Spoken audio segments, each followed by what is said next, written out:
Hi, I'm OutlawMyke. Hey, I'm Crony Gamer. I'm OutlawMyke. I'm Crispy Dad.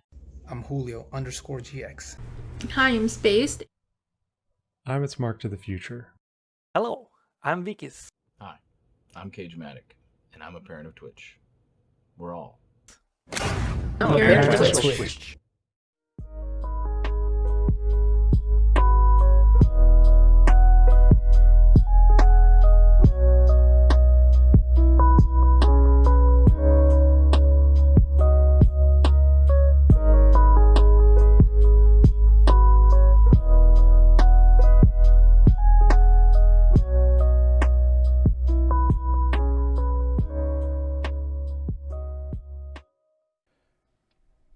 Heyo!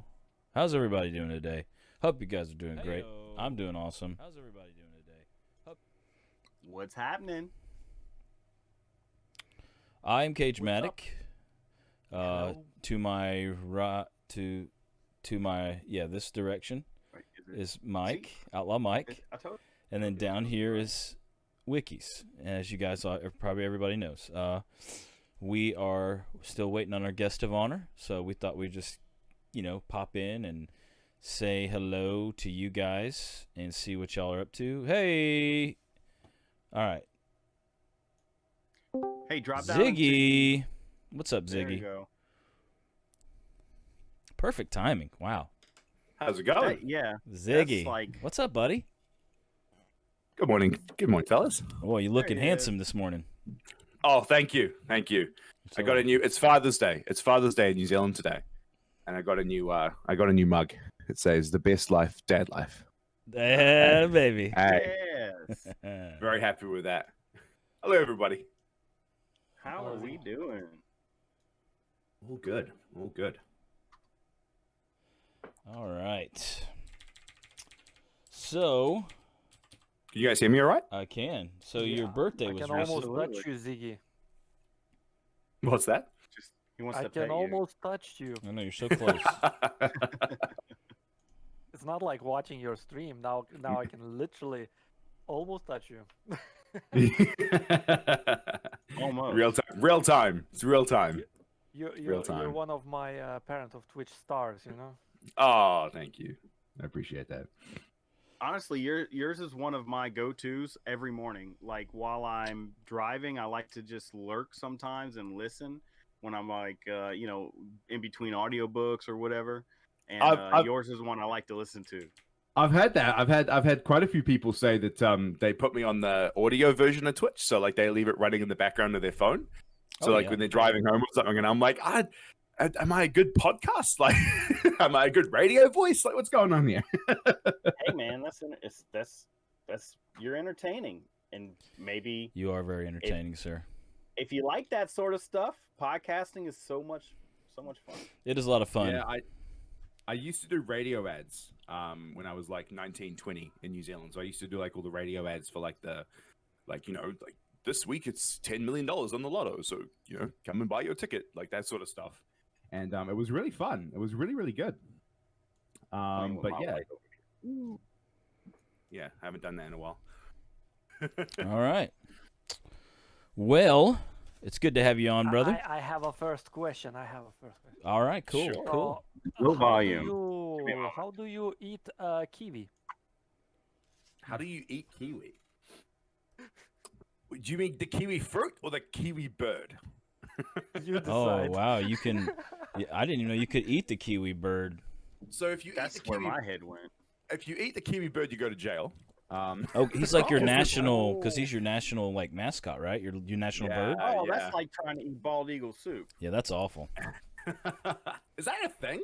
Bald eagle soup? I hope not, because that's un-American. That's so un-American. It's a terrible, terrible joke. Yeah. Oh man. Terrible, Okay. terrible. Okay. I think that would be count as a terroristic attack. In fact, if you ate bald eagle soup. Has anybody ever seen the show Shameless? Yes. Oh God. Yes, yeah, I remember that. That's where I got that from. All right. So, kiwi bird and then kiwi. Yeah. So kiwi bird, like I think there's only like, I don't know how many's left. Like a couple of hundred left in the country. So they're like super protected birds. So you can't eat them, and I hope no one ever has. But the kiwi fruit just peel it. It's like a little furry little ball, like you find. You just peel it, and there's like a beautiful green or gold substance inside, and you eat it. I mean, I've always found it really weird that like Tastes like chicken. people tastes like chicken. Sorry. Sometimes I'll read random comments people make off the chat because it just has to be said. So, hey man, I can't let it go. I need to follow up. What's the history behind that? Why is there so few of this bird left? yeah, what happened, man? So the indigenous people of New Zealand, the Māori tribes, they used to hunt. So there used to be a massive bird. There was a massive, like one of the, I think it was a type of emu, type of ostrich, called the moa, and that was like, I think it was like 3.5 to 4 meters tall, and it had no arms, it had no wings, it was just 2 legs, and that used to run around, and they used to kill that because that would provide like a week's worth of meat, and they eventually killed so many of them that they're all gone. And I think what they used to do is, because the kiwi is like the mini version of that, so it's like 2 legs, no wings, no arms. It's all meat. And it only comes out at night. Yeah, it's just like they would just pick it up and just, it was like there was no hunting required. It was like the all lazy breast. man's. Yeah, we're talking about the bird right now, but Bronze. Yeah, the bird. Yeah, they're just. If a kiwi had legs, like a kiwi fruit had legs, I'd be really weird. I'd be kind of freaked out a little bit. Probably. I'd still eat it. I'd be interested. People get them confused. I mean, I don't even know. I've heard conflicting reports that the kiwi fruit isn't even native to this country. So I don't know. You know, speaking of kiwi, like how, like, kind of riding that train, like how did you guys get the name Kiwis? Because that's like like a nickname for people from New Zealand, right? Kiwis. Kiwis, yeah. So is it because of the bird? Honestly, I don't know. It's just what we call each other. Yeah, it's definitely because of the bird. It's definitely because the bird is our native. Like, I mean, you don't hear Australians calling each other kangaroos. You know, you don't hear that. This way. Look down there. Look down that corner. How to Is prepare that how kiwi? you eat kiwi?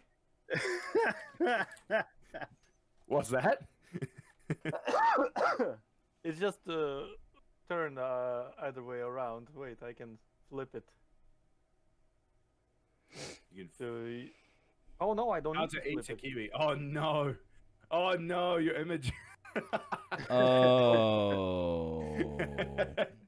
Just look at the That hurts me. stream. Yeah, don't look at the Hurts me- Discord. hurts me- Look at the hurts me stream. You'll deeply. see it. Right. That's awful. Yeah, it hurts me deeply. It's awful. Sorry. Poor kiwi. Poor kiwi. Poor little kiwi. Poor both of the kiwis. Jeez Louise, man. Well, that's like down here. It's illegal to kill a whooping crane. What's a whooping crane? A whooping crane it's the white crane. You see it a lot in like a lot of the pictures of like a swamp. You'll see a crane, like really long legs, a white bird with a really long beak, like in the swamp walking around. Yeah, it's like a swamp picking little flamingo. fish. It's like a swamp Yeah, it's flamingo. like a swamp flamingo. It's called a whooping. It's called the. I just said it. Right. Oh, speaking of Whooping flamingos, crane. did you know that they're not actually pink and that their color of their feathers is because of blood? It's what they eat. Yeah, because what they It's eat. because of the krill they eat. Yeah, it's like the color of the krill, so it like dyes their feathers. Isn't that insane? Wow. It's crazy. Man, That's nuts. All Man, right. nature's crazy, right? Nature's I know, just right? nuts. Nature is totally nuts. Actually, Absolutely nuts. Speaking of New Zealand nature, though, we actually had the world's largest eagle. I don't know. I talked about this on my stream a few weeks ago. I don't know if anyone even knows about it, but I talked about those moas, those massive, giant, like ostriches things. yeah. And it's oh shoot, I forget what the opposite word of prey is. But like it's Predator. Oh my god, it's Predator. Yeah, it's thank you. Oh, God. It's 8 o'clock in the morning, man. Leave me alone. You're good, bro. It's You're totally Predator. good. Its predator was a massive eagle, and they used to the Māori people used to call it the baby snatcher. Oh my because you god. hear its cry. That's not, Seriously, it's called that's the not Haast scary eagle. at all. Haast, and you can Oh, Google that God. Haast eagle, and it used to swoop out. You'd hear its cry in the middle of a jungle, and it would swoop out and just steal like children from like places. Crazy. Oh wow. Crazy. I think I've seen a video of that. That sounds like something Well, prehistoric. it died a very, very long time ago. There's probably eagles that are similar size. But Oh, like, I saw think it. Maybe it was an owl or something. Picked up a kid and tried to fly away. with Dude, it. that sounds absolutely prehistoric. It's real funny though yeah. because Australia kind of got all the worst animals. Like they're right next door to us, and people always confuse us, our two countries. And they got like all the snakes and all the poisonous spiders, and we don't have anything. We don't have any snakes here. We don't have any spiders. Oh, we have spiders, but they're not poisonous. We got no poisonous spiders that will really hurt you. Like it's crazy. We're just like a super safe little island. Okay, do you guys have mosquitoes? Yeah, Yeah. Good old mosquitoes. Pesky little I things. mean, can you tell us about those flies that is hard to kill and they're so annoying? Are they like horseflies? Like a horsefly? Like a I horsefly? read about some flies that even when you are making some kind of soup, they accidentally drop in there and it still just makes soup better. Extra protein, baby. I don't know about that. I mean, we have hoo-hoo grubs, which are like little maggot type things, I guess. Like little and like. Oh my God, they're like a people eat flying those. maggot. Sorry. Okay, They're that's like what a mayfly? maybe I said selective hearing on that. Keep going. My bad. There was an episode that Gordon Ramsay did, and he came to New Zealand and he tried like a hoo-hoo grub. I forget. There's another name for them. We call them hoo-hoo grubs, though. Oh my God, that's way. You just leave it as that hoo-hoo grub. That just makes me Yeah. giddy when I say, And it's say like a hoo-hoo little, grub. and Name, yes. you know, like a little grub, and you find them in like rotten wood, and like you just take them out and you just eat them, and it's just full of protein. And gross. But people like them. People like them. I can't. Oh, That's I like did raw try oysters. Oh my God, dude. That's That's like eating all raw right. oysters, man. When When I was a kid, my dad used to buy oysters by the bushel. We lived down the bayou, way down the bayou. So far down the bayou, you could only go 3 directions: up the bayou, down the bayou, and across the bayou. And he'd buy just a bushel of oysters and just sit on the porch and shuck them and eat them raw. Bro, listen, raw oysters I with some couldn't do hot it. sauce. I couldn't do it as a kid. I can do it will now. never- I will love never raw oysters forget now.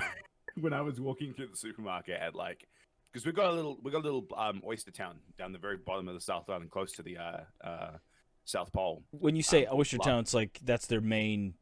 Like, Yeah. That's Gotcha. exactly that's their export. That's their total. Like everyone there works with oysters. You Gotcha. know, like very small town, called Bluff. That's what it's called, Bluff, down the very bottom of the very bottom of the country, and they make some of the world's best oysters, and they export them all over the world. And so anyway, there was like a fisherman from Bluff, and when I was like going through a supermarket with my mum when I was like 8 or 9, and he was like, yeah, come and try, like, you know, you have a free oyster. And, you know, he had like all the sauces and stuff and everything. And I just remember he gave one to me. He's like, yeah, son. He's like, you're going to love this, you know, like gave it to me. And I was like looking at this thing, and it was like, like what the hell is this thing? And I just put the whole thing in my mouth. And I couldn't chew it. I couldn't swallow it. I couldn't do Oh my anything. God, I was that's just It's sitting just there like you're eating a booger. massive Oh, bro, dude, did you have to say like, just booger? make sloppy You just had to booger. say booger. Oh my And God. I was a kid, so my mouth was tiny, you know, like it was like this. It was just Uh-huh. taking over my entire mouth. So you're trying to shove And I a was huge like- booger in your mouth, is what you're telling me. Yeah, Hawkeside said Invercargill. That's exactly where it is. Bluff, like very down the bottom of the country. And and so like it was in my mouth, and I just remember he was like, "Is that good?" And I was like, "Mm-hmm."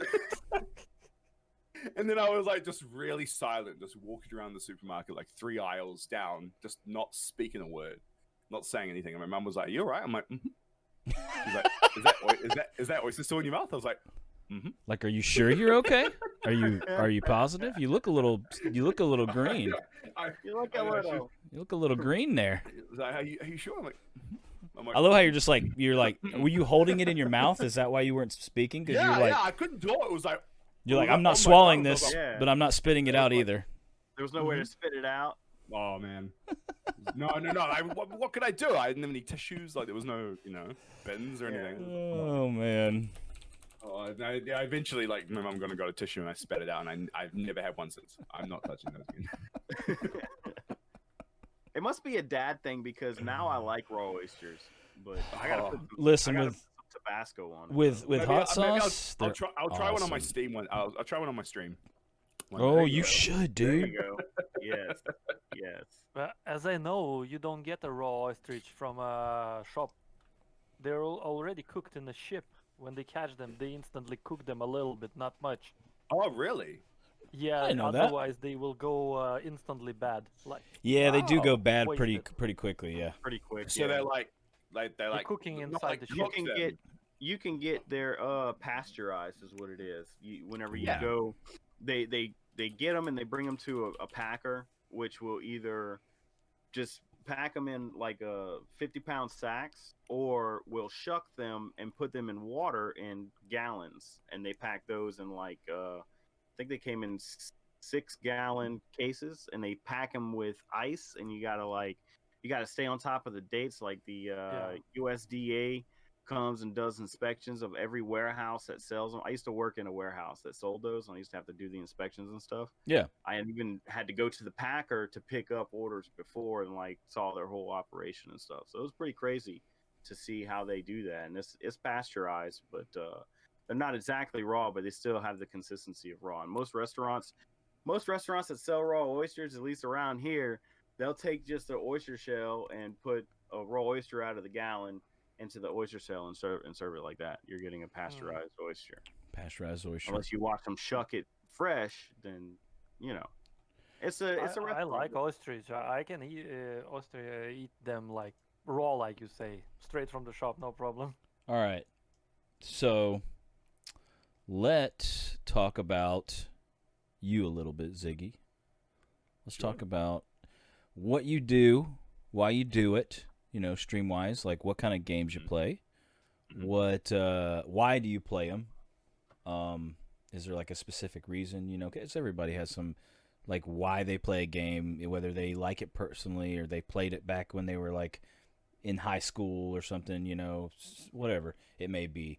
But, give us like a little hint into the Ziggy world, like why you are the way you are, why you are, cuz I mean everybody loves you, man. You're a great person. You got a great attitude. And let's tell us about the old Zigster, man. Just give us a little Ziggy Zig. So for me, so turned 29 last month. I was a dad at 19, so my daughter turns 10. Gotcha. Next year. That's So a little young. Yeah. Yeah, straight out of school. I was still in uni. And then my son's turning 5 next year, so a little later on, about halfway, 5 years later. So for me, I had a family like really young, and me and my partner have been together for 10 years next month as well. So yeah, crazy times. But basically, so congratulations, man. Thank you. It's not easy, dude. It's not easy. No, it's not. No, and it's especially when you. Oh, there she is. Regina is in chat, ladies and gentlemen. There's the mama. There she is. Nice. So basically, so for me, like coming sort of straight out of school, I was doing a diploma in filmmaking. So I was looking at sort of being like on sets doing filmmaking. I'm really interested in the editing aspect of filming. Yeah. That was one of my favorite parts of it. Just doing all the edits and stuff. So I used to spend hours on the computer, just editing YouTube videos, doing vlogs. I was doing vlogs like 10 years ago. Like all that kind of stuff. Oh man, it was like that was like right when it was like starting to get kind of. I know, right? And I got 400 followers on 400 oh subs on YouTube. Dang. And then I quit, and then I just stopped, and I don't know why I did that. I mean, obviously I could have kept going. I'd probably be bloody. I think you'd have probably million. Yeah, you'd have quite a few if you kept going, man. But yeah, so for me, I sort of kept going on those ones and sort of devoted my time to my family, which I wouldn't change for the world. Absolutely. Like I absolutely wouldn't change that for anything. Like you guys all agree, like kids are number one, and they're just the best thing that could ever happen to you. Period. So, and so essentially what happened was sort of got into different roles, different jobs. I currently work in IT.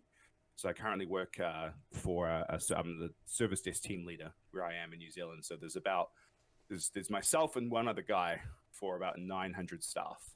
And then like that's just the front lines, and then we've got a team of about 15 or so behind us for IT and stuff as well. That's pretty insane, man. I just have to. Yeah, sorry, I have to just say that. It's busy, and I mean, and luckily for me, I think that my my job is pretty secure at the moment. So that's why I'm quite thankful for that, at least anyway. Where I am, because of just such a small team. Some companies get really big and they don't need to be big, and then they have to downsize. Then they have to downsize, and it's never fun. All right. So for me, like I've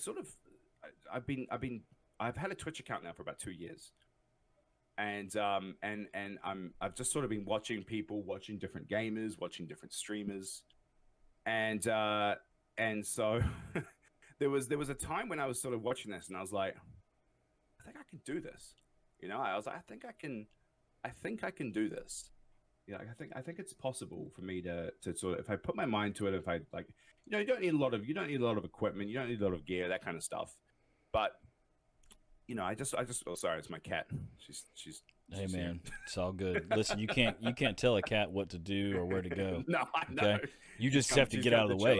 So so basically, I just wanted to do it for myself, you know. So I was talking about it like all year with my mates, and they were like, oh, you know, you could probably do this and give it a go. Like I was like, what do I play? You know, like do I play like Fortnite? Like I played that for ages. Do I play like Valorant? Do I play any of the new like streaming software, that kind of stuff? Yeah. Any of the new first-person shooters? And I just wasn't sure. And so anyway, so what happened was I just started playing, and then my mate had one of those Elgato video capture devices, and he was selling it cheap because he didn't use it anymore. And so I was like, oh, I'll pick that up for you for like $100, which is like $200 less than what they are in shops. That's super And cheap. he was like, yeah, man. He was like, I'll sell it to you for $100. All good. I don't use it anymore. It's just been sitting around collecting dust. So I was like, sweet. So then I started looking at the possibilities of doing Switch gaming. So even though I've got like a gaming PC, I've got, you know, 1080, I've got just, you know, all that kind of stuff. I was like, well, the Switch has a very niche market of people, a very niche amount of people who play the Switch and enjoy the Switch, and some of the communities there are really good. So I was already playing Animal Crossing for that couple of months. So I started streaming my Animal Crossing, and I'd never watched any other Animal Crossing streamers before. I've never watched anyone play Animal Crossing. I've never watched like anyone. I was watching like YouTube videos every now and then, but I wasn't watching like streamers. And so I just started streaming it, and from there, the community of my channel just kind of exponentially grew. And there was all these same people coming back, people really generous, like people, because it's obviously multiplayer games, so people could come over to your island and they were just giving me stuff left, right, and center. And I was like, wow, like this is crazy, you know? And I think that really worked out. For me.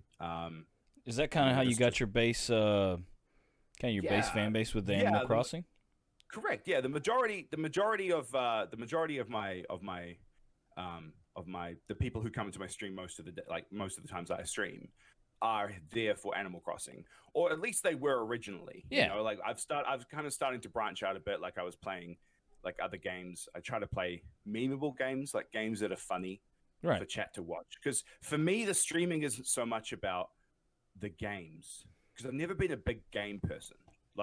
And that's just because, I mean, obviously, most parents who are now parents were gamers before they were parents, and now they just don't have the time, right? That's just, you know, how it is. Yeah. I mean, I was gaming when I was, you know, like in my teens and stuff, but for the last 10 years, I really haven't done much gaming at all. Just the occasional Halo, bought, you know, a couple of different consoles and stuff, but not a lot of games. And so for me, the streaming aspect is more about a mix of both entertaining and also just having people to talk to, you know. Like I love the idea of jumping on a stream and sort of talking about just things, you know, like we like on my streams we talk about I've got a lot of, I will say I've got a relatively young follower base too.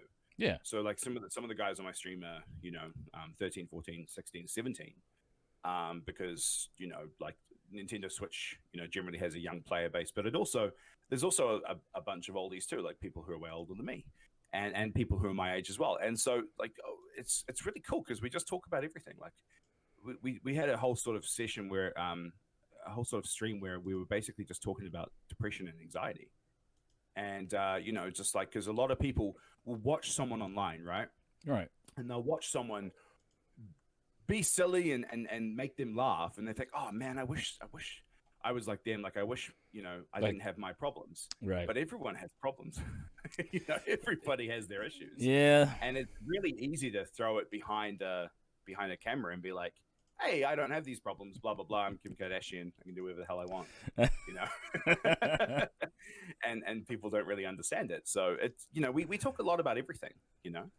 And it's really good. And so I've kind of turned it from this Animal Crossing thing, which I still play most of the time, and other Switch games like, you know, Mario Kart and all that kind of stuff, to just to everything and anything, you know. Like I just try and like see what's going to be fun for chat, you know, see what's going to be fun for chat, and see what's going to be fun for me to play, Right, to have a bit of time, get a few laughs out of it, you know.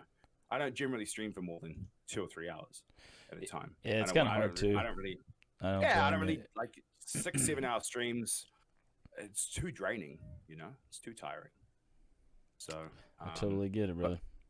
Yeah, man. I gotta stop myself, man. I'll sit up here and be on for like 9-10 hours talking about, man, I could stay up and go to work tomorrow. It'll be all right. I'm working local. No, man. I'll be good on 2 hours. I turn into Bill Clinton. Bill Clinton. Yeah. Uh-oh. So, yeah, Ziggyleaf, is your nickname connected to some game like Animal Crossing? Yeah, how'd you get the Ziggyleaf, man? It's actually not. It's very unique. I like it. It's very unique, and it has a good sound. It does. Thank you. So this is the I don't think I've ever said this. It's fun to say, you know. Yeah. So for me, it's really stupid actually. So what happened was, if you pull up Wekizz, if you pull up, I don't know if you can on your screen, but if you search Far Out Man Fortnite, right? So I had a skin on Fortnite, like one of the, you know, skins that you can buy from season 5, and it's the hippie guy. So it's the guy with the long, it's like the John Lennon looking dude. So he has like the tie-dye shirt and the flower and the ripped jeans and the, you know, like he looked like proper 60s, right? Right. And he's the Far Out Man. And Regina, when we used to play together, she was the dream girl. So she was the hippie version. We kind of used the to play hippie, together as the hippies. Yeah, we were the hippies of the 100 people playing in the arena. We were the hippies. Totally awesome. And I've never, to this day, I've never seen anyone else with that skin, and it only appeared in the shop once, and it never came back. So it's been like 2.5 years since that skin's been around. So it's rare, but everyone calls it a trash skin because it looks terrible, right? So I don't care. I think it looked amazing. So anyway, I had an old nickname at the time, which was Sprock, which I'd had for years and years and years, and because I'd stopped gaming and because I'd stopped doing stuff. Someone else had already taken that and sort of blown up with that nickname. So I was like, oh, well, I can't really use that around the place because then I'll look like I'm trying to copy someone else. Right. So I needed to find a new nickname. So I based it, funny enough, I based it on my skin, and I wanted to find a hippie sounding nickname. Okay. And so I sort of started, and I like the name Ziggy. I think that flows really well. Whenever I sort of say it, was there like a, I don't know, like, you know, like, was it someone's nickname that you, like a friend, and you're like, man, I love that name. I'm gonna steal it. Was it like your Pop's nickname or something? No, no, not at all. Just right out the noggin. David Bowie, right? Like everyone's a good fan of David Bowie. Oh yeah. So there's, you know, who is it? Oh my God, Wekizz. David Bowie, maybe, I don't know. We're gonna Wekizz. We're gonna have to. Now you know it. Yeah. Poor Wekizz. Hats up here. So basically, I just really like the Ziggy. You know, I just think it flows really nice. And so then I was like, well, obviously I can't have Ziggy. That's clearly taken by like thousands of people. Right. So I was like, well, what else could it be? You know, what else could I make it? And so I started like, you know, going around a few different things, and I eventually just came to Ziggyleaf, and I was like, Leaf is kind of weird, doesn't really work, but I was like, Ziggyleaf. I love how you're like, it doesn't work at all. I'm gonna use it. I was like Leaf, and then I was like, oh, I don't know, maybe Leaf kind of sounds hippie-ish. You know, it kind of sounds hippie-ish. Sorry, my cat's about to. Dude, you're totally good, bro. Cable. Hello. Say hello to everybody. Hey, kitty. Say hello to everybody. Hey, kitty. Aww. What's the kitty's name? Her name is Lux. Lux. Nice. I like it. She's a light of the family.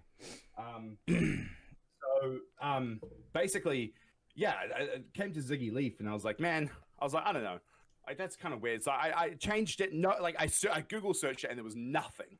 Yeah. And I was like, all right, cool. All right, sweet. Yeah. So I'm gonna take that. We'll just see what rolls with it. And it kind of sounded hippie-ish. And anyway, so then I kept it for years. It just changed everything. Like it kind of just stuck, I guess, like his usernames do. And then it was really funny because like when I started playing Animal Crossing, as you can tell from my logo, one of the where is it? Here, there. Yeah. I don't know where. Yeah, there you go. There you go. You got it. One of the things that they have is they have leaves, and those are like items in the game. And so I think Wekizz, you were actually the one that pointed out to me is like, dude, like your name matches the game that you play, and I was like, holy shit, like it's meant to be.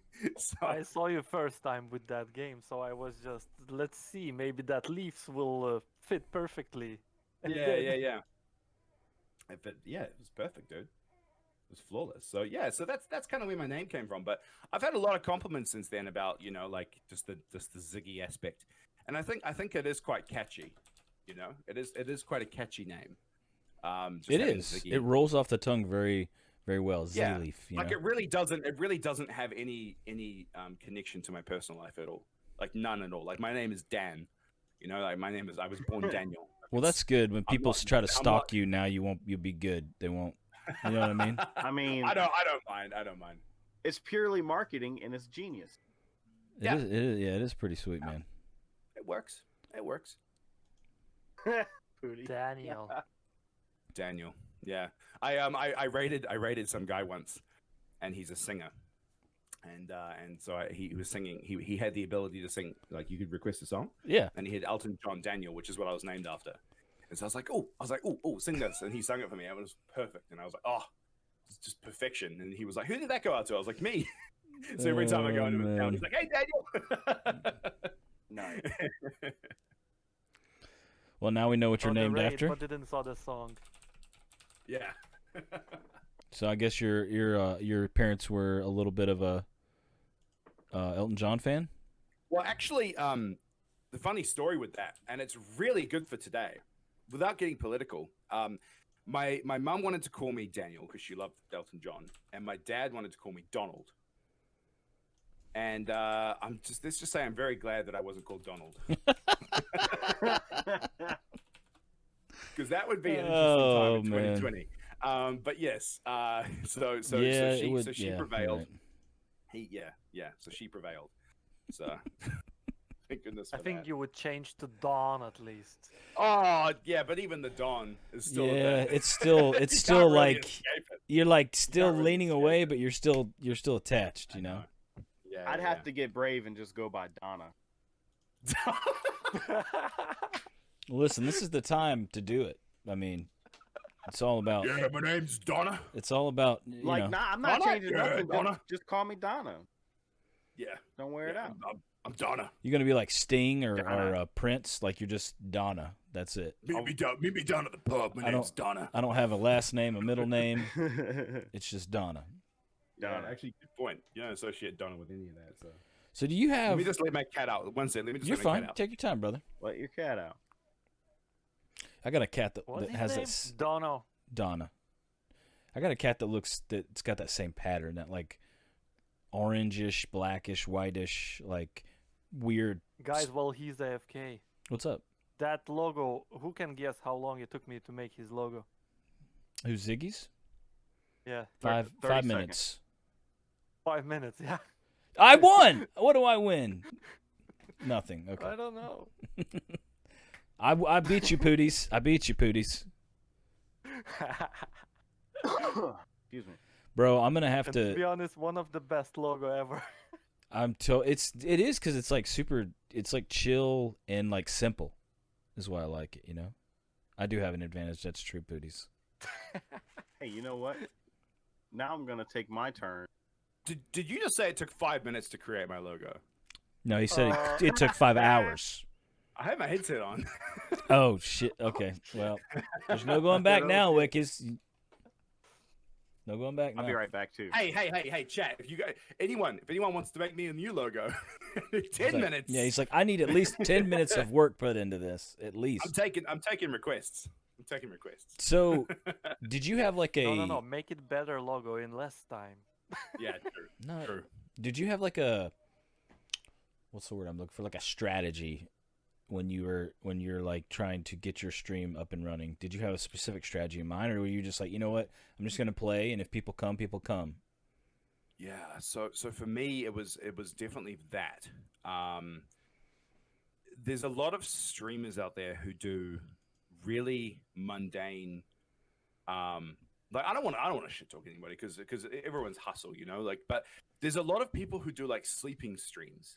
Have you seen those things? Like, they literally go to sleep and then they wake up with like $1,000 of donations, and I'm like, how the is that possible? Like, what is going on here? Like, how? And so I was sort of watching all these things, and one of my favorite streamers started getting his name is Creator. He's from Australia. One of my favorite streamers. He started getting he started watching TV shows. Like he was watching like 90 Day Fiance and Cops and Live PD and doing like reaction streams, and he was just making bank, and he was doing all the stuff, and like not only that, but like his like when I was watching it, like he was making me laugh. It was like the funniest stuff I've ever seen in my life. And I was like, man, that would be so fun to be able to like create that kind of content. And then anyway, as I started streaming, like Twitch came in with the DMCA takedowns of all that kind of stuff. And, you know, like you can't really do reaction streams anymore. And, you know, like all the TV shows and music. And I mean, I get it because it's their ass on the line, but it's still kind of like, you know, it's a bit of a bummer. It puts a little damper on things because and so for me, I want to kind of meme up my games, you know, because like, you know, sure you could sit there and you could watch, you know, someone play Call of Duty for 4 hours and unless they're really good, like really really good, like I mean, the majority of people who are there won't stay. You know, like, and I guess that's kind of it's a harsh truth, but it's the proper truth. Like, I think the Parents of Twitch community is really really supportive, and everyone comes and you know goes to each other's streams and they're there to chill out and hang out. But the majority of people on Twitch will come in, watch you play, and be like, yeah, pretty good, and then leave. You know, like, or they'll come and they'll give you a follow, they'll chat with you for a little while, then they'll leave, and then maybe they don't come back. Yeah, you know? they never come back. Yeah, you never really see them again. So for me, I like to meme up my games a bit. So, you know, people can come in and watch Animal Crossing, they can come to my island, but then if I want to do a Batman voice, I'll just I'll just change my screen and I'll be Batman, you know, or I'll do Bob Ross, or I'll you know, like one of the times we were on, like, you know, we had one last chance to find a villager on the game. So we were villager hunting, and we had one final moment to find the villager. So I popped on Eminem, you know, Lose Yourself. Yeah. And like walking slowly in the game and hyping up the chat and memeing it out, and we had some crazy creature that we got, and it was all really really funny. And it's just like trying to make like a fun time, you know, make like a bit of a joke around it. So that's kind of, I think that's kind of where it stems from, and that's what I enjoy doing. You know, like I won't stream if I don't have any energy. Yeah, you know? If you're not having fun, right? If you're not having fun, dude, then everybody's gonna know it. Ultimately, it's like it's my stream. I need to have fun for myself, right? You know, so if I'm not having fun, they won't be having fun. And if I am having fun, sure, maybe some people will find it too much. You know, they'll come in and be like, "Oh man, this guy's a bit crazy," and leave. But you know, I've had quite a few, you know, people come in and come back, which is really nice. You know, and I really appreciate those people. That's awesome, man. Yeah. But one of the things I wanted to talk about, which I think could help the Parents of Twitch community, especially the people trying to get affiliate. Yeah. Because that's the thing that really it's a hard line, guys. Like, it's not hard to get, but you've got to grind for it. You can't just expect it to come. You know, like you can't just expect it to appear. You can't not put any effort into it. You got to put some kind of effort into it. You've got to put at least, you know, you have to put 100% effort into it. Like if you know, try really hard, like it will happen. But you can't stream like every 3 weeks, like once every 3 weeks, and you know, you've got to really grind it up a little bit to get to that affiliate status. And so one of the things that I play, and my chat, if anyone here from chat is here, let me know if you don't love it, but I'm pretty sure you all do, it's something called Stream Racer. And Stream Racer is an interactive game There's another one too. It's called Marbles. So Marbles and Stream Racer. I think some of you guys have played that, right? Oh yeah. Oh On yeah. my stream. I have Yeah. both. Yeah. So Stream Racer is really good. It's a newer game. So I think it's on season 3 now. So it's only just came out. It only came out in like June, I think, June or July. And so it's free on Steam. Doesn't cost a cent. And what you could do is essentially you connect it with your Twitch account, and then you load up a new race, right? You load up a new race, and what happens is people put race in the chat. If they type race in the chat, and then what can happen is they get a little car that appears in the game, and that has their name above it, their Twitch name. And they can do things like they can boost that car. And what's really good for the streamer as well, it supports the streamer a lot, is people can cheer bits to actually throw other cars off the map. So like you can cheer, I didn't know that. That's funny. Yeah, so go like cheer 10, boom, and that car will boom off the map, and then it kind of flips up into the air and it has to land. So generally speaking, if like someone's in the front, you boom them, or you can't choose who you boom, but let's say you get lucky, you boom them, that car will go up, and then like 5 people will pass it by the time it gets back down again. So then like it kind of mixes up the race a bit, but it also helps the streamer too, because you know you end up getting 200 or 300 bits per stream from just people trying to boom it. But the thing that I noticed more so about Stream Racer than Marbles, which I'll get into in a minute, is Stream Racer has a community of people who play it all the time. So I'm part of the Stream Racer Discord with the developer. Look at these guys typing race in the chat. I know. We don't have games implemented yet. Soon though. Soon. They're too focused on it. Yeah. Boosting it. So yeah, like one of the things is that we have there's I'd say there's about 15 to 20 people who play it almost all day. So I don't know if they like have Twitch open on their work. Yeah. But the good thing for us, there is a 24/7 Stream Racer stream where you can play, but there's no audio. There's no one commentating it, because I've talked with a lot of them, because there's a global leaderboard, and on that global leaderboard is like the people who kind of drop into the stream every now and then. Like they'll never stay for anything else I do. I play Stream Racer for like the first 45 minutes of my stream. Yeah. And then I move on to the game. And they'll stay for those 45 minutes, but they won't stay for the rest. But what I've noticed is like they come in and they really appreciate because you can kind of follow the cars around. So you can't control these cars at all, but you can follow them around like using the WASD keys and you can press the numbers 1 to 10 to show you which car is in what place. Yeah. And it's like you can like move the mouse around, you get bird's eye views, you can zoom in and out. Like it's very interactive. So like they'll really appreciate it when like they do a boost and I like focus on them and you watch them zoom off and it's like it's really strange. Regina put it really well here. She said, I thought of it like when you first started doing it, I was like, this is lame, like this is lame. Like why would you do something you can't even control? You're just typing your name in the chat, and right? And then you just it's like chance. What? Yeah. But then she watched it and she was like, it's like crack. It's like you can't stop watching it. Like visual crack. You type in exactly. Like you type race and then you've got to finish it. You've got to finish that race. Like you've got to watch your car to the end. And I try and hype it up. Like I try and if someone follows me and then they like type race, I'm like like we're cheering this person on chat and like we're trying to get them to win. Yeah. Like we cheer them on, like we try and make it as interactive. I was watching your stream a little bit, and when I was racing, I was just doing my thing, like this, and then Ziggyleaf was like, "Wekizz is the first." Yeah, exactly. Yeah, you're complimenting it, like commentating. You're it's like you're a NASCAR commentator, because you're like this is the lead, this is second, this person is third, fourth. Oh, someone's coming up from the rear, and this guy's last. Yeah, and then like the once the first person crosses the line, there's a timer, and then the game has to finish within that timer. Right. So you always have someone like way at the back, and you're like, everyone's like, "Come on, you can do it!" Like trying to get to the come on, dude, hurry up.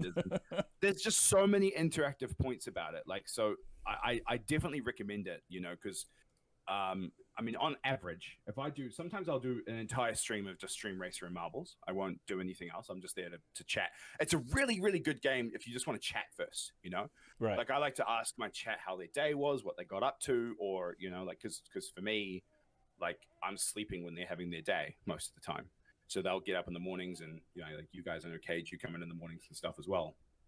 So like talk about the day that you had yesterday while I was asleep, Right. And so like it's it's just a really good game to sit there and chat with while not focusing on a game, because although you have to still commentate what's happening, otherwise why would someone stay? It's like you can still look at chat and talk to chat, you know? Yeah. Stobby says, very good time for dad jokes. Exactly. It's a very good time for Absolutely. dad jokes, for doing whatever, you know? And on average, I think on average, whenever I'm playing Stream Racer, I'll have upwards of about 20 viewers so far, which is really, really good. And so maybe like, I mean, as people come in, as my regulars come in, but I'd say about 6 or 7 or 8 of those are actual people who just go through the Stream Racer live channels and just find one that they want to watch. And I've talked to a lot of them, and most of the time they'll open up all of the streams of Stream Racer, because there's only ever about 5 or 6 at a time. Yeah. They'll open up all of the Stream Racer streams, and then they'll have them all on each tab. And then there's race on each one. Because Nice. there's a leaderboard. There's a public leaderboard, and they want to get to number 1. Right, you know? right. So you've got to be in it to win it. So it's really, really good. I mean, all you need is 3 average viewers for affiliate. So you could just do Stream Racer 4 or 5 times, and Plus very it's possibly. Plus it's like, you know, if you had a crap PC, let's say, like if you had like a nothing. PC, it would run, it would just It's run nothing. awesome. Yeah, it would run on like a like a 2013 graphics card. You know, it's not. You know, it's almost web based. Yeah, I mean the largest category in Twitch is just chatting, so it's like you're chatting, but you're also playing like a game. So it's like you get 2 for the price of 1. That's exactly it's interactive. So like it's not just your face talking, which works if you've got a massive follower base and people are there for you, which most of the time they're not. You know, like a couple of people are there for you, but the majority of people coming in and out. And also the just chatting, like as much as I love watching some of those just chatting streams, it is impossible to get any recognition on that, because you know, you've got like people with like 100,000 viewers on one of them, and then like no one sorts just chatting by lowest viewers, because it's just nothing. It's just trash. It's the trash of Twitch. Because like, how are you supposed to chat when there's no, you know? It's like, exactly. It's like, different if you're playing a game and like you're chatting, but to no one, because you're still playing a game, so you have things going on. You're almost commentating the game. Yeah, like you're. But if like, you're not commentating anything, like good. you're just commentating your boring, whatever the hell just sitting in your chair, you know. And that's when I started streaming, I had a real problem with that. Like, I was sitting there not talking when I was playing. I was playing Valorant. It's hard to get used to, man. It is. It's really difficult. You know, especially when you don't have a lot of people. Even if you have like 4 or 5 people in your stream, they might not be chatting. You know, they might like be lurking or something. Yeah. So you still got to talk because they're listening. So like people are listening to you, but they're not watching you. So you're like, crap. Literally, the only reason they're staying in here is to listen to me talk. Yeah. So it's I get one of my viewers started streaming. He started streaming a couple weeks ago, and I was going to support him, so I came into his channel, and I think I was like one of the only viewers. Maybe there was like 2 viewers. Anyway, so I was talking with him for a while. I was like, "Hey, dude, I'm sorry. I'm gonna lurk, but I've got to run off and do some stuff because it's my daytime." Yeah. He was like, "All good, man, no worries." And I was like, "The best tip I can give you: don't stop talking. Even if you're talking to yourself, just don't stop talking. Because if someone comes in watching you playing Fortnite and there's no voice, they're not gonna stay. Like they come in and they go, oh, well, why would I be here? And they leave. So I'm like, keep talking about like your shots, GGs, all that kind of stuff."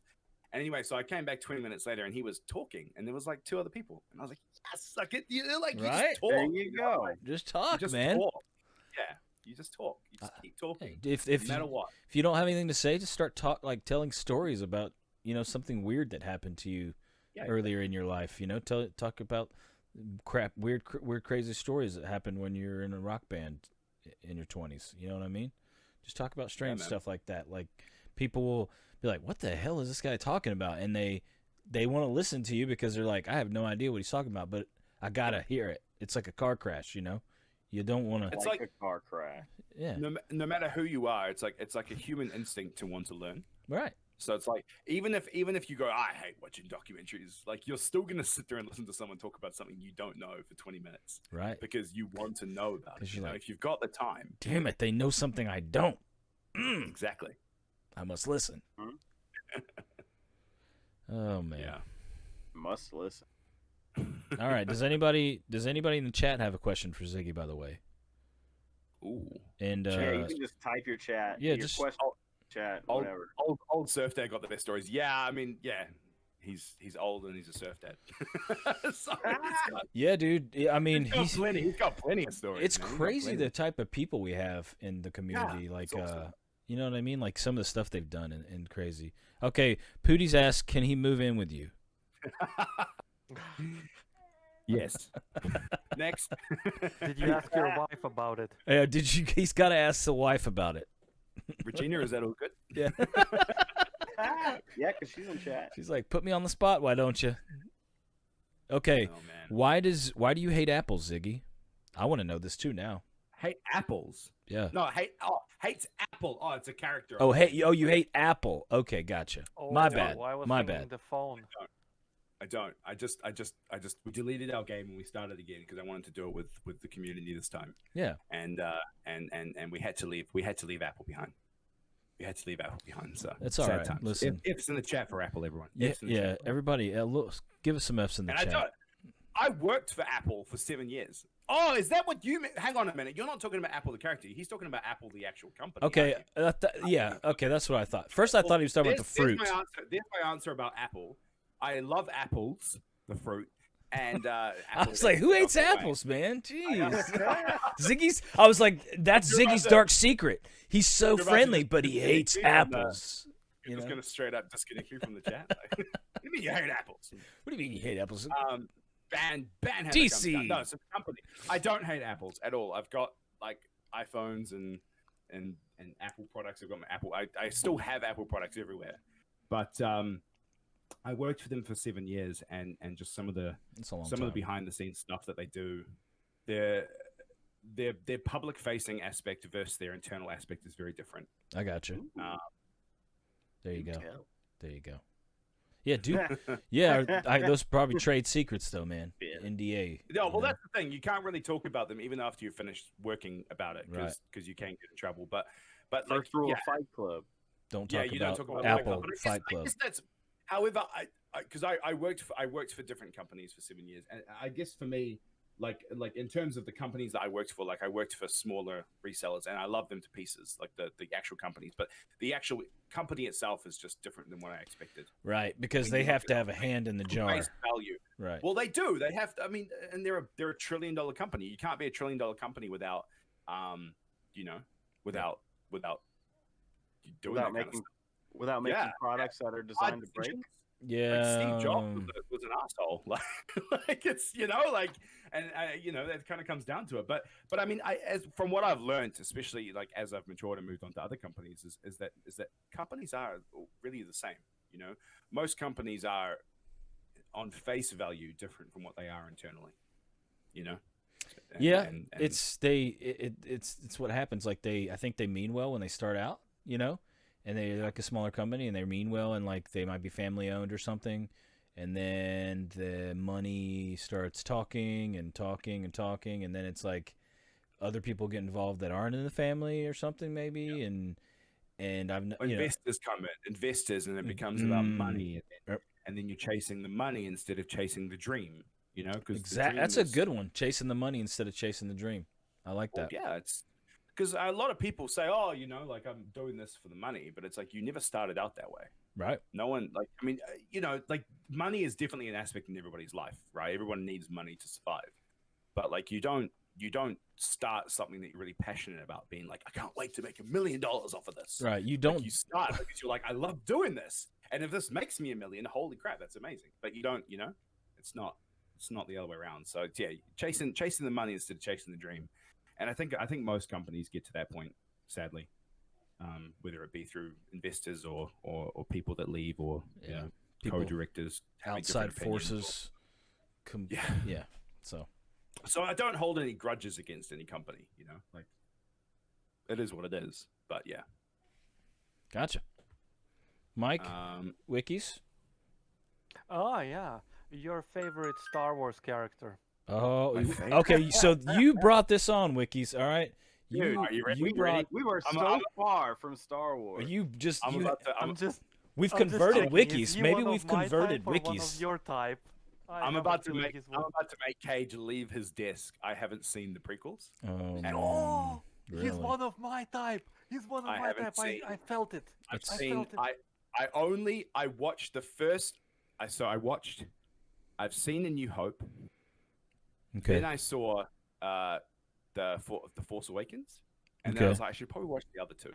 I mean, I know all the memes, right? Like I know all the Darth Vader I'm memes. so disappointed. like, I'm so disappointed in you, Wekizz, in you, Siggy. So disappointed. I know my I'm out. memes. So disappointed. But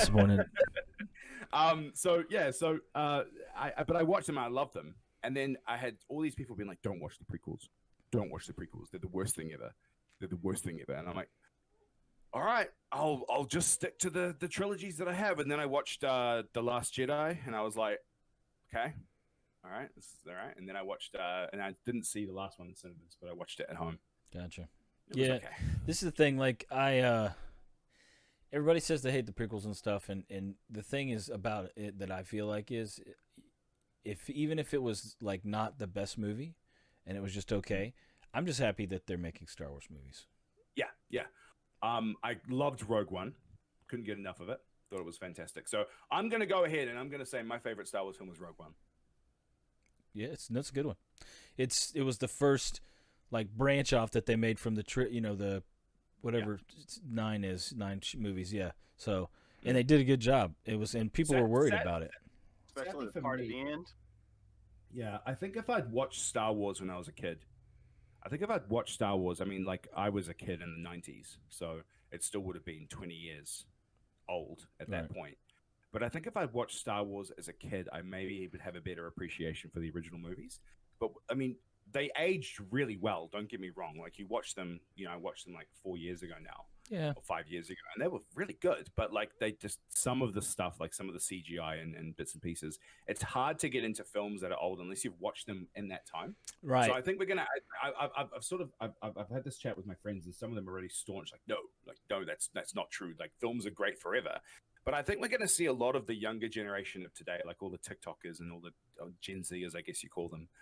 They're going to not appreciate the films that we all appreciate because when they watch them, they're going to be like, can't really get like the Terminator. They can't like get into it. Yeah. Animations of him walking, like the steel metal, and like they're going to be like, that looks like crap. Yeah, and his skin, like when his skin came off, and yeah, they'll make memes out of that because of how stupid it looks. But for us, it's like, oh, do you guys remember the Terminator and how freaked out you were? Like, like sadly, you guys probably got to see that in cinemas, whereas I didn't, and like it was like, oh my god, and like, and they'll watch it and I'll be like, eh. So I think we're gonna see like this kind of new generation of people that that don't appreciate it. What'd you think of the ending of Rogue One? I thought it was great. I thought it was so ballsy that they killed everyone. Badass. Disney was okay with it. Yeah, that was. I mean, I have spoilers. That was Spoilers. spoilers. It was badass. That's all I'm just gonna say is it was badass. It transitioned so well into A New Hope, which was great. That's one thing I was sad about. Is like Darth Vader was this imperial character, but we never really got to see him like hold his own in battle. Like he choked people and right. blah blah blah. And he was super powerful. I mean, he was powerful, but like you never really got to see like that. And I was like, this is it. Like, look at this. Yeah. Yep. My exact reaction. Have you ever watched Rogue One and then immediately watched A New Hope? No, but I've heard that it's perfect. Playlisted, man. It's amazing. It's pretty. Yeah. I mean, obviously, you're going from, that movie to that movie in the graphics, but it's the story is what it is. It's about the story. Yeah, what Mr. Wekizz said. We got to see Vader, like the Vader. The Vader. We didn't, right. Not just the legend. Darth Vader, like, run away. Right. You get to see why everybody would say like, "Oh my God, why are they so scared of this guy? Why is he so scary?" Because that was it, right? Like when he came to battle with Obi-Wan, and then Obi-Wan just, it's like, right. You're like, you just killed an old man. He killed an old man. Like, what's the big deal? The one thing I have seen from the prequels is the Darth Maul fight with Qui-Gon Jinn. Liam Neeson, Qui-Gon Jinn and Obi-Wan, and it's amazing. And I was like, man, imagine a fight like that, like a 20-minute fight scene with Darth Vader. And look, that would have been like, bro. It would have been amazing, How dope would a Vader and Palp's adventure series or movie be? Like, let's follow along like right a after like a Order 66. Dora and Diego type movie. Yeah, with like swipe or no swiping, Jedi no Jediing. No. Like they're like, oh, we got our backpacks and let's go adventure into the jungle. My name Obi-Wan. I know Clone Wars and Rebels. If you like that Vader, if you like that Vader scene, you should absolutely watch Clone Wars and Rebels. It's on my list. It's on my list. Yeah. There's some Vader stuff in Rebels that's really dope. Yeah, dude. Rebels and Clone Wars, the cartoon, that stuff's amazing. And then they came out with that 7th season. Woo. I really enjoyed The Mandalorian. The Mandalorian was fantastic. Yes, The Mandalorian was great. I actually did a podcast of The Mandalorian, but I never finished it because, life. What do you mean Mandalorian was great? Is it done already? The first season. The first, he's just saying the first season was good. Have you watched that? Any of you guys watched that, by the way? Wekizz? It's on my playlist. It's so because it's like Am I remembering it right? But the episodes are like 30 minutes, right, or less. They're like 20. They like fluctuate. Some are longer, some are shorter. Yeah, but it's they're like finish it on a Sunday. You could start and finish it and it's good for the kids too. Like the kids can watch it with you. It's not violent, and Baby Yoda is adorable. So it has that original trilogy feeling, bro. And the music. The music on is that I watched the behind the scenes of how one guy made the music on that. Like obviously the orchestra, you got the orchestra to play something, but like all the ideas of the music, it was literally one dude who made like the theme song and everything for The Mandalorian. It like brought me back, man. Like I remember, don't spoil it, guys. No spoilers. No spoilers. Yeah, no spoilers. No spoilers. But all I'm saying is that one thing. it ends fantastically. That's all I'm gonna say. I heard so much about Baby Yoda that I don't need to watch at all. No, bro. What's interesting? You need to see Baby Yoda in his full Yoda-ness. He's okay. But hold on. Let's clear this up though. Okay, he is not Yoda, right? No spoilers. And well, this is the thing. Everybody it's not a spoiler. It's not a spoiler though. The show takes place after Yoda. It's literally physically impossible for him to be Yoda because Yoda has been dead for years. Yes. But the creature puts him alive at the same time as Yoda. But no one knows what the species is. He's just another one of those species. Disney Plus came out in March. Yep. In the UK. Got some visitors on your podcast. Hello, we children. Interlopers. Hello, interlopers. What are y'all doing? But yeah, dude, Disney Plus, I have loved. So Disney Plus came out in March on in the UK, and what's really interesting is by that point, The Mandalorian was done for about 2.5 months, and so it became the #1 torrented TV show in the UK. Because all these memes were coming out about Baby Yoda, and everyone was like, "What the heck? Like, what is this?" Yeah, everyone just absolutely torrented it, and then by the time it came out in Disney Plus in the UK, it flopped to have like no views because everyone had already seen it. That's awesome. It's like, it sucks, man. It sucks so bad. Yeah. You know, it is great though. But yeah, it's I agree, Pooties. I think that's a good Jon Favreau. He should direct. I hope he does direct the next movie that they do, like whether it be Kenobi or about Boba Fett. I've heard both of those. Taika Waititi did a great job though as well. Yes. In the last episode, I think he did the last. He did the last, I think. Yeah, because Jon Favreau, I think it was either the last or the two last. Jon Favreau kind of. He was the showrunner, so he did all of it, but he directed like the first episode, I think. Yeah. So it's man, it's awesome, and I mean Star Wars. I just love Star Wars just because it's like a family affair, man. I'm gonna have my kid, go to love Star Wars, and he already So this is so funny because they say there's a saying in The Mandalorian where the old guy, he's like, "This is the way," or not, "This is the way." Sorry, I have spoken. Okay, so he says, "I have spoken," right?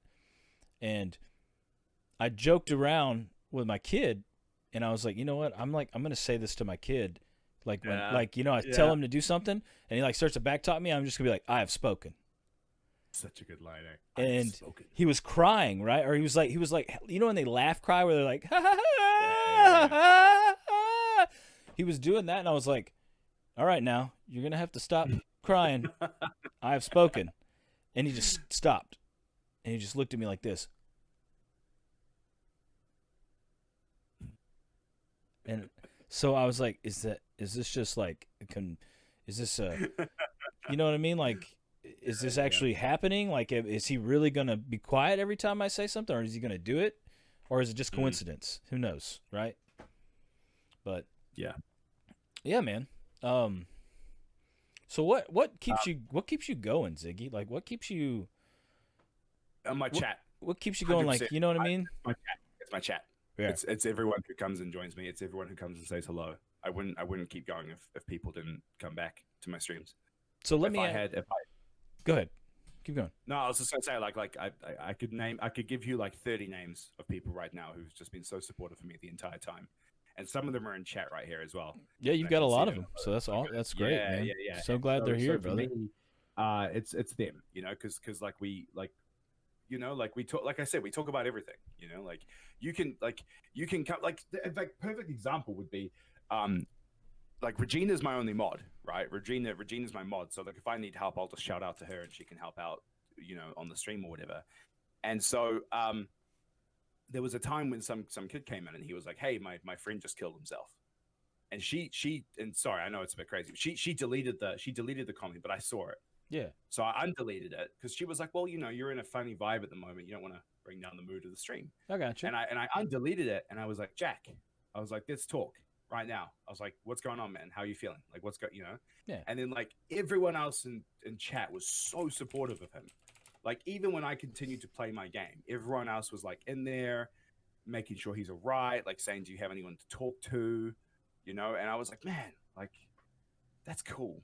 You know, like that's like it feels like a mini version of the Parents of Twitch community where everyone's out to make sure that everyone's okay. You know, like, and it's yeah, I love it. It's just so cool. The people of all ages, you know, like you know, most like I know for me, you know, if I was to watch a stream, and I think Surf Dad does this really well as well because he plays Fortnite with his kids and his kid and his kids' friends, and like most people who jump into a stream and if they hear like young children and they're over the age of 25, they probably won't stick around. Yeah. But like we've got this massive dynamic of people, and it's just so cool. And they're the only reason I come back. So I like to have fun and entertain, but I also like them being there as well. So I'm really, really grateful for their support. I think I just had a lucky streak, and I'm really, really glad to have them along. So yeah. Gotcha. Luck has nothing to do with it. All right, let's see what else. I got to try doing a Batman voice. Oh, Crispy Dad gave me a question. What do we get? Wait. What is your favorite moment from streaming? Something eventful. Yeah. I got one. Oh, nice. Oh my. All right, so you're gonna answer this question in Batman voice. What is your favorite moment from streaming? This. Coming up with my headset, I can't do it. Bro, I do a beard cam, but like your Batman thing, like I talk to myself, my beard talks to me. You know, I make it where my I know, and we've got this. I don't know if this is going to be mirrored on the stream, but this little book, Happy Little Accidents by Bob Ross, because I love Bob. Yeah. And Regina got this for me for my last birthday. I love when you read that as Bob Ross. But it's full of like all these beautiful quotes from him. Yeah, you know, and I try and do the, you know, the welcome back, you know, like, just like that. You know, like that really subtle like Bob Ross, like how he goes, you know, like there, yeah, just like that, you know. But yeah, some of his quotes are great. So I don't know. I'm constantly looking at ways to meme it up, you know, just meme. Like I like to meme. I like to have fun, and like, you know, like I've said that to my mate, who I've streamed with a few times, who I work with, and he's like, it's so weird because it's so lame, you know, like it's such a lame thing. Like I'm sitting here, I'm doing a Batman voice. Like on this podcast, it feels a bit strange, but like in my stream, it's just being silly, and like it just works, you know, like. And like it's like you, Cage. Like whenever you get a sub, dude, you freaking dance the night away. Man. Do we really? Yeah. You know, like you know, and it's I love clipping it. I love clipping it. Yeah. Yeah. It makes me. I need you to do me a favor. It just makes me. I mean, what? No. In the Batman, voice, I need you to say Martha. Martha. Yes. Do you think Batman and Bob Ross will ever meet? They might have already. Like you I did. I put my Batman mask over my Bob Ross mask, and like yeah, just like that. Yeah. So that's got to be the weirdest voice because you're like Batman who's serious, but like you got to be Bob Ross, like personality, right? Yeah. So you got to talk like Batman, but you got to be like, these are happy trees. Look If at all Bob these Ross happy would be trees. a Batman, he wouldn't be so dark. Yeah, he would be. He'd be like that comic. What was the comic? The old style Batman where he would be like, bang, pow, and yeah. That's the style. Colors on top. That's what he'd be. Bob Ross was actually in the military though. He worked right here. This Batman. Yeah, that's the one. That's the one. Is that signed? That is signed. This is Batman 66 meets the Green Hornet #1, signed by Ralph Garman and Kevin Smith. Holy shit, dude! Nice. Damn, that's crazy. That's like one of my favorite things. Why is that not behind a glass cabinet so your kids can't? One day. I have the whole run, but I got the #1. I ordered it signed or whatever from the secret stash. It's not like a super rare item or anything like that, but I enjoy it. Oh man. So, let's see. Okay, so Ziggy, we were talking a little bit earlier about how it's 8 o'clock in the morning over there. We thought it was 9 o'clock in the morning. So, how does the time change being in New Zealand? You're literally in the future. You're in Tomorrowland. I am. How is that becoming? Does it present as a benefit or a challenge? It's 9:30 a.m. on Sunday, the 6th of September here.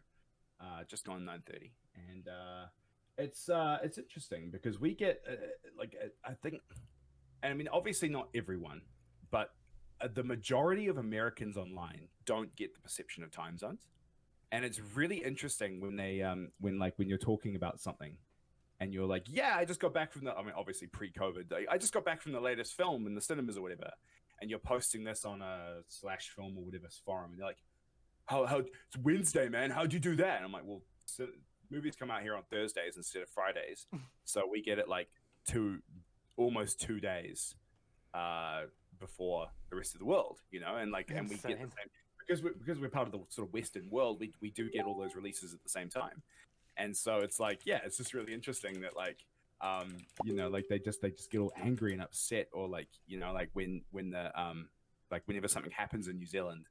Like there was a big event that happened last year, which I won't talk about, but people were like, how is it? What do you mean it happened on Friday? Like it's Thursday, it's fake news, it's like, no, it's not. Like it's just time zones, man. Like we're the first time zone in the world, and it's good. It's good. I gotta warn you guys, invest in squids, because tomorrow morning, man, some crazy shit happening outside right now. The squids?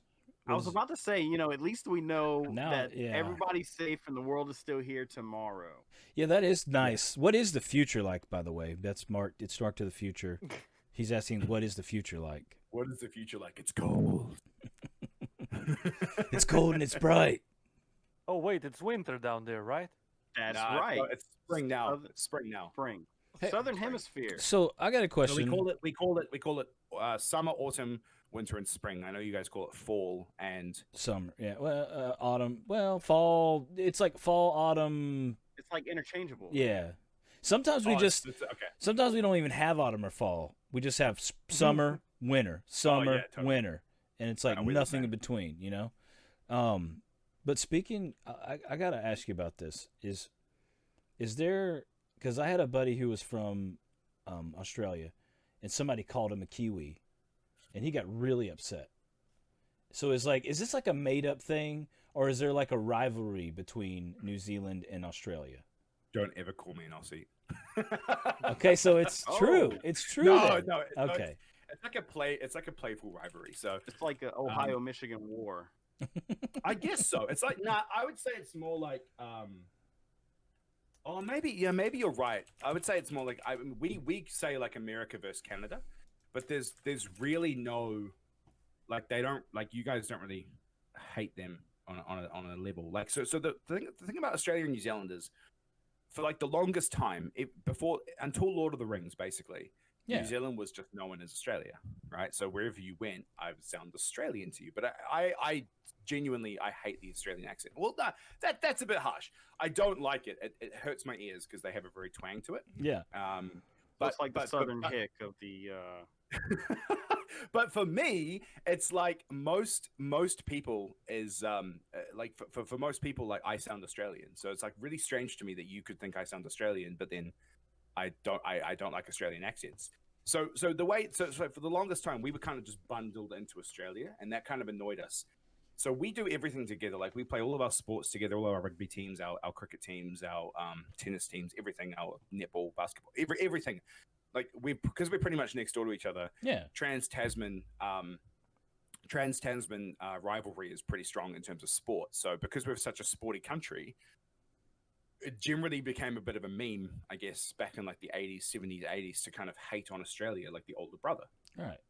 But like when things get tough,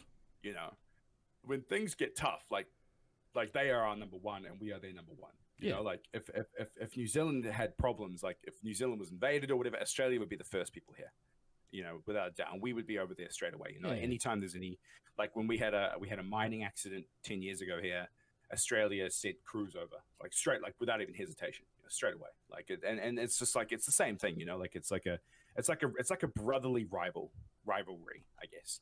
Like you hate your brother, you punch him, you get sick of him.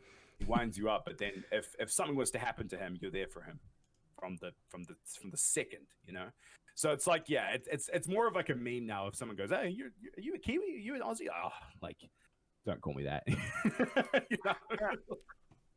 It's a pride thing, I guess, as well. I get it. People confuse me with an Alabaman or something like that. Yeah. You a Bama fan? No, I'm not a Bama fan. Yeah, I guess it's kind of like our northern and southern, northern and southern thing. Exactly. It's like the Civil War was, hundreds of years ago, but there's still like that kind of like like you kind of keep it, like I'm a northern. It's just under the surface, okay? Yeah. I'm not. It's just under the surface. I'll sum it up right here. I'm not a Yankee. Were you born in the north? Exactly. I don't park my car in my carport. I don't. Yeah, I was born down the bayou. I was born way down the bayou. As Regina said, it's a love-hate relationship. And then there's like Mark said up before, he said like All Blacks and stuff. So we've got different, we've got like different aspects. So like New Zealand has like All Blacks and Lord of the Rings and Lord the singer, from like you probably know her from South Park. Like all those sorts of things. But yeah, for like there's two different sort of like we take pride in our own countries. So to be called an Australian, it's just kind of like, really? Like, we've got better stuff than them and they've got better stuff than us, and it's like being in high school. So it's a friendly rivalry. Okay, I got it. Friendly rivalry. Yeah, it's like being in high school and you score this chick's number, and when you call her and talk to her and she asks you if you know this guy, and you're like, yeah, he's my cousin, and she says, hey, can you hook me up with him? Yeah. Yeah, that's rough right there. Hey, man, we live and we learn, right? Yeah. That's rough. What do you call a sheep tied to a tree in Australia? A PlayStation. Apparently a PlayStation. Probably the same thing as in Alabama. Oh my god, sheep shaggers. Yeah, that's Mark knows us. Gosh. Yeah, we're sheep shaggers. That's exactly what it is. Yeah, you're the sheep shagger. No, not me. Like the entire of our country. Yeah, they're known to shag the sheep. So you're known to shag the sheep. So you're the Alabamian. Yes. So is it because it's just boring, or is it just because you guys have nothing to do? Why do, or there's just a lot of sheep? Is that what it is? There's more sheep. There's about 8 sheep to every person in New Zealand. Are you serious? 8 or 10 sheep. Yeah. Why do you guys like sheep so much? Like 75. There's like 75 million sheep, and there's only 5 million Kiwis or something crazy. You guys have the perfect climate for sheep herding. Is it just what's the deal with loving sheep so much? I mean, I'm not talking like physically loving, but like, obviously you guys have to like sheep to the love of the sheep. Yeah. Sheep love. First and foremost, we're a farming country, so okay. For us, like agriculture is big. So cows, sheep, yeah, all that kind of stuff, and we export like we export like 60% of the stuff we make because, you know, like I mean, you would have seen that that ship that just sunk off the coast of Japan. You maybe would have seen that in the news, but that came from New Zealand, so that was full of livestock from New Zealand and stuff. So Lord, it's we export stuff all the time. Yeah, and yeah, it's I guess it's just how we make our money. So I don't think it's the fact that we love sheep. I think it's just because our country is so good. It had massive plains, you know, like split into 2 islands, massive plains, and it was just perfect for when the British came over. They were like, we're gonna farm here, you know, like, and that's just what they're gonna do. So yeah, because Australia was a prison colony, wasn't it? yeah, so this is kind of where, going back to the Australia-New Zealand rivalry, like I guess it's kind of like because I know some Aussies and I love some Aussies, but like most of the people who migrated to Australia were Irish prisoners, as far as I know. So they were prisoners of Ireland and Scotland, and they were sent to Australia to live, so that they weren't on the same continent. They weren't on the same island as the British. You're right. So they just sent them away. And New Zealand was full of people who just wanted to start a new life. So like we got all the nice, like, yeah, like I'm just coming here to be a farmer and earn my living wage and make a family. Whereas like over there they got all like that, let me break free and kill and you know pilgrimage and it's Wild West. Yeah, exactly. No, he reminded me one movie about where prisoners were sent to an island to have a normal life there, to try to have a normal life there. Every new prisoner to that island, they bring them food, they bring them water, they bring them everything, but you can imagine the outcome. Yeah, it's exactly. I think it's a Russian movie, that's why it didn't reach the Hollywood and stuff. Fair enough. Yeah. Oh, it's obviously Australia's moved on from that, but there's a lot of negativity and stuff, and there was still in Australia up until like the 70s and 80s even. So but I mean, at the same time, Australia is one of the biggest continents on the planet. It's huge, and they've got so many people. Like, I mean, I can't really compare being in New Zealand. You know, we've got 5 million people. Australia has like 27 million people, and their mass is like 5 times that of our country. So 5, maybe even more. I heard you talk about COVID, like I think about 20 minutes ago, maybe. But yeah, you guys, you're right, because you know, me and Mike were talking to you about it, and it's like, why is it like it does seem like you guys, people may like make fun or like say like, man, why are they being so serious and so, you know, like really taking this seriously? But I think that's honestly a great thing that you guys are doing, and that your government's behind that, and it almost seems like they value your guys' lives, I guess, above everything else, maybe, sort of. I don't know. It's really interesting. I've said this in Old Surf Dad's stream, because he started talking about coronavirus and stuff, the US, obviously like the whole thing, and he was like, I don't want to get political. And I said, it's not politics, it's science. Like, it's a pandemic. There's no place for politics in a pandemic. You know? Yeah. And I think that's just where our government, like, obviously being like they're leading a country, as all governments do, they were just like, well, what do the health experts say? And the health experts were like, so we need to do this, we need to do this, we need to do this. And they were like, okay, let's do all those things. And they just did it. And like when it started, like we got our first case in February, late February. So it took a while for us to get a first documented case anyway. Maybe there was some before that, who knows? But we basically got our first case in late February, and then at that point, Kiwi started sort of taking it seriously. And we were like, oh, it was this overseas thing. It's kind of blowing up in New York. It's blowing up in Italy, you know. And it was like, oh, and then we kind of got that whole COVID situation, and then there was panic buying and toilet paper buying everywhere and all the weird stuff. Yeah, the panic buying. It wasn't just here. And then it was everywhere in the world.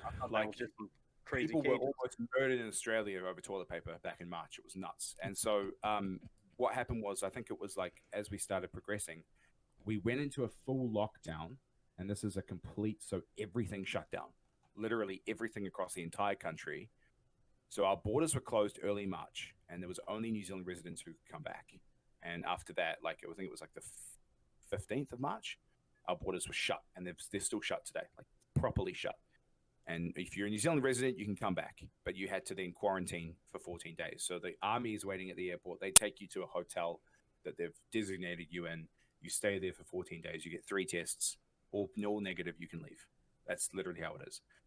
So what happened was we shut everything down, and then I think on the 26th of March was our first day of a full week lockdown, which was only food shops, petrol stations, dairies, non-essential stuff, right? I guess.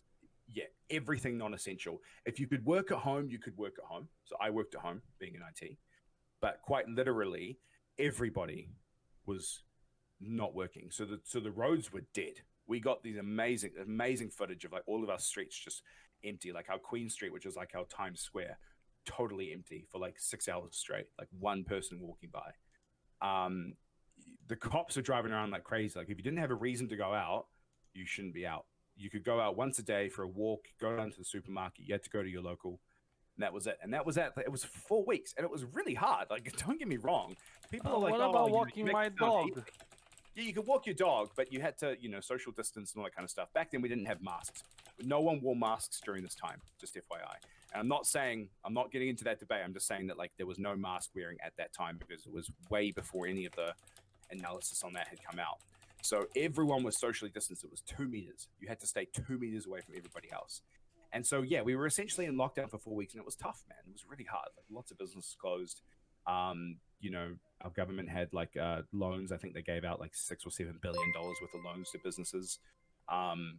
Crazy, just nuts, and it was really, really difficult, but we got rid of it, like we did. And although we have it back now, which, unfortunately somehow it came in either through the border or it came in like through shipping. Like the first positive case after 100 days of being COVID free was at an Americold facility, which is like a cold storage. So they think maybe it came from like some packet there, like it was dormant, and whatever happened after that, and it kind of blew up, and there's now like 170 active cases, but it's still really like it's very much contained, to certain things. But like it was just like, I think New Zealand overall, and there's always going to be the crazies, there's always going to be the conspiracy theorists, there's always going to be the people who were like, no, like this is a bad thing. But I think the majority of New Zealand was just like, you know what, shit's really serious overseas, and it's obviously, this was before, it's now, so it's even more serious now. It was like, shit's really serious, this thing doesn't look like it's fun, let's just do it, get it over with, and see what happens. And we did it, 5 weeks, and then we went back down to level 3, and then to level 2. So level 4 was the main lockdown, level 3, level 2. We went down to level 1, and we've just been at level 1 ever since. So our borders have been closed, and it just seemed like you guys, like your numbers would go down a lot quicker than like I live in Georgia, so we were kind of like the test subject for the United States as far as reopening and it showed, because obviously after that everyone's like, oh, okay, well, cool, we're fine, it's been like 2-3 weeks, we're okay, we're good, and then it just like shot up like crazy. And it was like one of the things that we did really well was we educated our country. So back in early March, one of the guys who's running it, I guess he's like your version of what's his name, Fauci? Yeah, Fauci. He's like our version of Fauci. Gotcha. Ashley Bloomfield, and he's the Director General of Health, and he talked about what to expect in a pandemic. And this was before it was announced to being a pandemic. This was like because he knew, everyone knew it was coming. And so he was like, you've got to expect cases will rise, but what's going to make it work is contact tracing, because you need to figure out where that person got it from. It's not about how, it's about who, So it's like, if you can go, right, they work in the same facility, either they shared the same air or they touched the same surface, whatever it may be. But now you know that this person got it from this person, who then gave it to these 3 people. Those 3 people gave it, and then you can follow it, and you can predict where it's going. Right. And he talked about this to the country, instead of keeping it behind hush meetings and and just saying contact tracing and download this app. And it was like, hey, this is what we're going to do. And like everyone listened. You know, everyone tuned in to the news broadcasts. The news talked about it. They went through like what contact tracing is, because that's a new word this year, you know, like what we do. And then the whole country was sort of on the same level. We were like, okay, we get it now. We get what to do. And then they talked about why social distancing works. They talked about, you know, like what to expect. And they also talked about, which I think is the biggest one, which is the deaths will always lag. And he used the word lag, which I love, which means he's a gamer. Yeah, right. You're like, wait a minute, Said, did he just say that? Yeah, and I was like, did he just say lag? Like, he just said lag. Like, the deaths will always lag. So you could have, you know, 50 active cases. Like, for instance, perfect example, we had 2 people die yesterday. And it's the second wave. 2 people have now passed, sadly. That's all. And they passed on the 4th and the 5th of September, and they got the cases mid-August. So, you know, like that's the thing. It's like if the cases start to rise, you can expect deaths. And that's what he talked about. He said, we want to keep the cases low so that the deaths are low. And to this day, we only have 24 deaths in the country, which is... Wow. Is that the crazy. second wave or total? That's total. That's 22. Insane, dude. Sorry, maybe I'm wrong. Maybe it's 23. So we had 21 or 22 in the first wave and then 2 now. And that's it, you know? Like... That's amazing, man. You know? It just sucks, man, because like it's hard to say, okay, everybody needs to stay home. Nobody go to work, because that doesn't work all the time. But it's like, you know, we had so many articles about, like, because we've got a you know, another sad topic. We've got a massive domestic violence problem in our country. Yeah. And we had, you know, there was many different women's groups and men's groups that were talking about, like, you know, we can't all stay at home. That's going to be bad for everyone in those situations. And it's like, yeah, like, I know, like no one wants to be at home, either for selfish reasons or for safety reasons or whatever it may be. But like at the same time, this is a pandemic. And that's why I get really frustrated when like I talk about this stuff and then people get political. Yeah. Because it's like it's not political. It's human nature. It's caring, you know? Like I don't care. Like, sure, our prime minister is fantastic. I personally, you know, like I'm on her side, but like, you know, even if you're not on their side, it shouldn't be like, oh, the prime minister said this, so I'm not going to do it. Like, no. Or like, you know, even if you're like, you know, you're anti-president or you're for the president, you should be following health guidelines. It's got nothing to do with any leader of the world, you know? Theoretically speaking, I mean, people go, oh, it shouldn't even be about the government. It shouldn't be the government's problem. But without a government, people would run rampant. So that's crazy stuff. Crazy stuff's going to happen, man. Yeah, you're absolutely correct. And I think that's, you know, everybody in chat's talking about it. That's one of the main problems that we're having here is that the government's not taking the advice of the healthcare professionals in mind. Yeah. So well, that's it. It's like Anthony Fauci should be the person that everyone listens to, whether you are left wing or right wing or whatever you are, Republican, Democrat. I don't know. I still don't understand a lot of the politics, but like, you know, like no matter who you are, you should be listening to Anthony Fauci. Right. You shouldn't be. He's not political. He's right. not on anyone's side. No offense to the president, but you shouldn't listen to him. You shouldn't listen to the president. You should listen to the guy who. Our party got Labour, who's the current, like Jacinda Ardern, she's part of Labour. They're currently in Parliament. They got in trouble. They have, because it's election year here too. So we got our election is next month. Yeah. And so Labour got in trouble because they put our version of Anthony Fauci, Dr. Ashley Bloomfield, in their campaign video, and everyone was like, "No, he doesn't work for you. You can't do that. That's not fair." It's like, yes, true, because even if another government came into power next month, they're still going to follow the advice of that guy, and he's going to work with them. It's not like he goes, "All right, well, that was fun. I'm with Labour now. See you later." Right.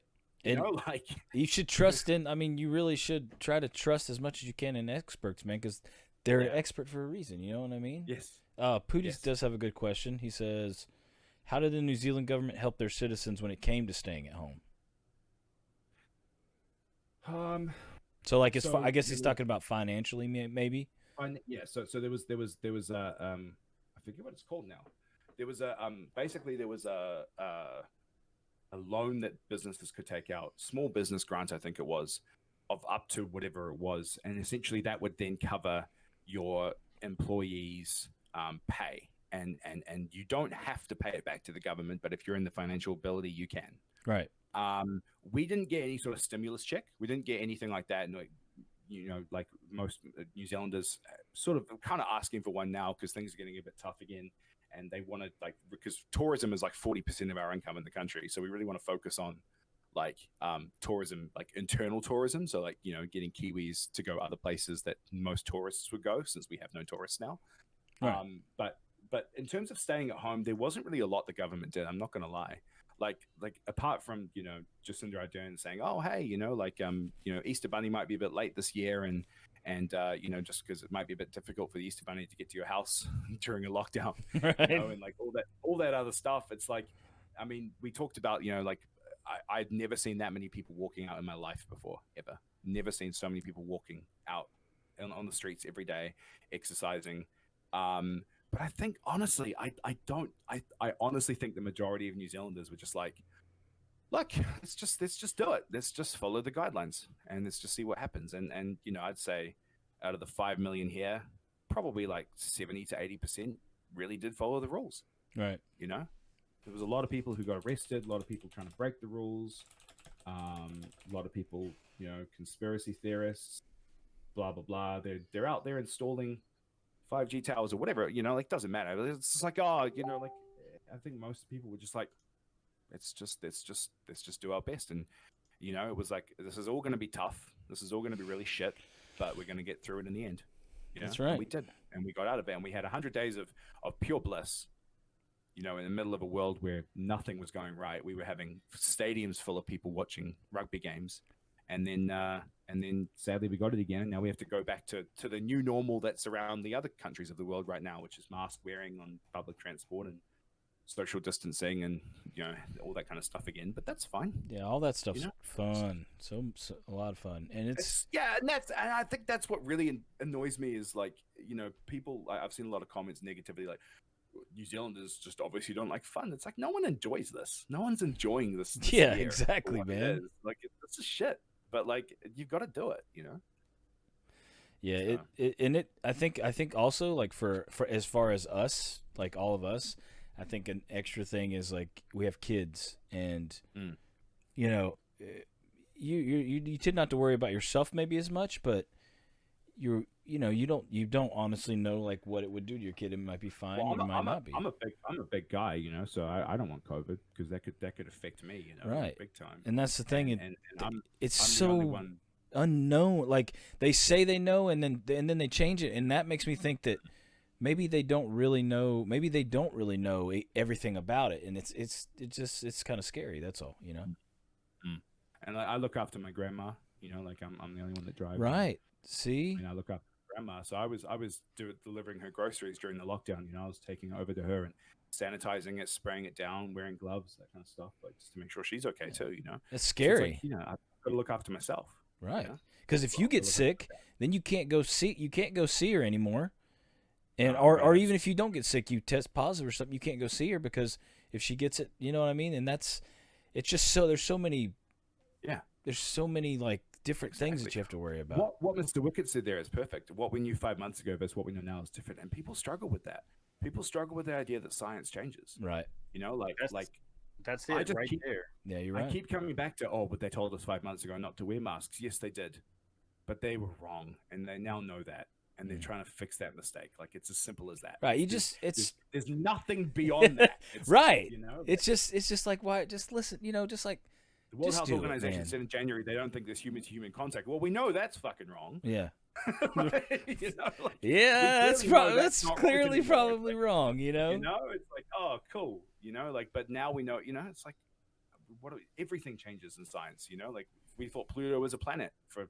Oh, don't bring it, man. Listen, my wife is so upset about them taking Pluto off the. Pluto's a planet in OutlawMyke's book. Bro, she wrote NASA an email. Okay, she wrote NASA an email, about it, and she even wrote what's the famous F's in the chat for Pluto, right? It's not gone. I swear to God, she wrote it, and she was like, "Why is Pluto not a planet anymore?" They're like, "Well, it's it's still a body in space, but it's not classified as a planet. And she's just like, well, you can't just take Pluto away from us, you know, like it's part of it's part of the world's history.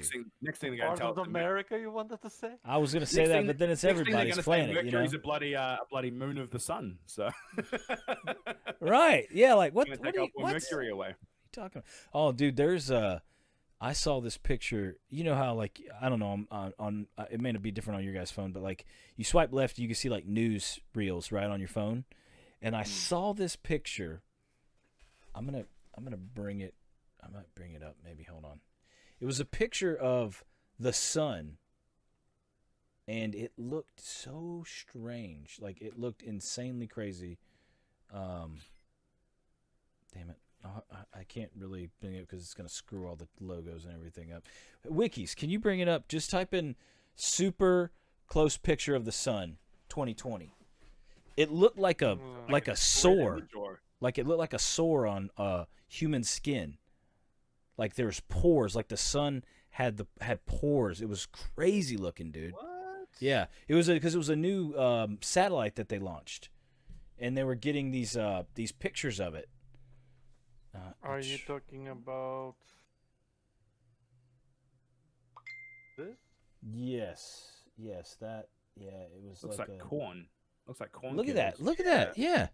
And there was a sunspot that they were showing. I don't know if it might be on there. It's like a bee's nest.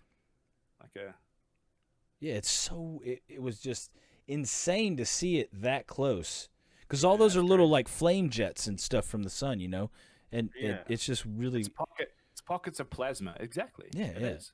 So yeah, it was just really cool to, you know, space is cool. I like space, man. That's the theme that we did for our kid and everything, and you know, I mean, Star Wars, space, obviously, but yeah, look at that. It's so weird, man. Guess the picture. Popcorn. Yeah, like what is that? It looks like popcorn. It looks like unpopped popcorn. But so kind of back to the streaming and stuff, Ziggy. What socials and stuff do you like to use, man? Like, are you just like a Twitter only guy, or are you like all out? Like, do you go? So for me, Twitter. I have a Twitter. I have a Discord. Discord's great. Discord's a cool little community there that I use. And also, I've got a YouTube channel, so I just uploaded my first VOD to YouTube, unedited, just the moment that we had playing. Is that your channel trailer, by the way, that I watched? Was that your? Because it looked like a channel trailer. I've got a channel trailer on YouTube, yeah, for my Twitch. But I've also got a channel trailer on Twitch as well. I think it's a good idea to upload it to YouTube, just because you never know who's going to find it, or you can embed it in other places too. Because embedding a YouTube video is easier than embedding a Twitch video. Right. Sure. I liked it. I really enjoyed it, by the way. I watched it. Yeah, but for me, I don't know. Like I don't have the time. I wish I had more time to do like editing. Like you see all these content creators today, edit their videos, like they do all the memes and they're quick, like, and they cut. Like, I mean, maybe I'll pay someone on Fiverr, but like, I don't know.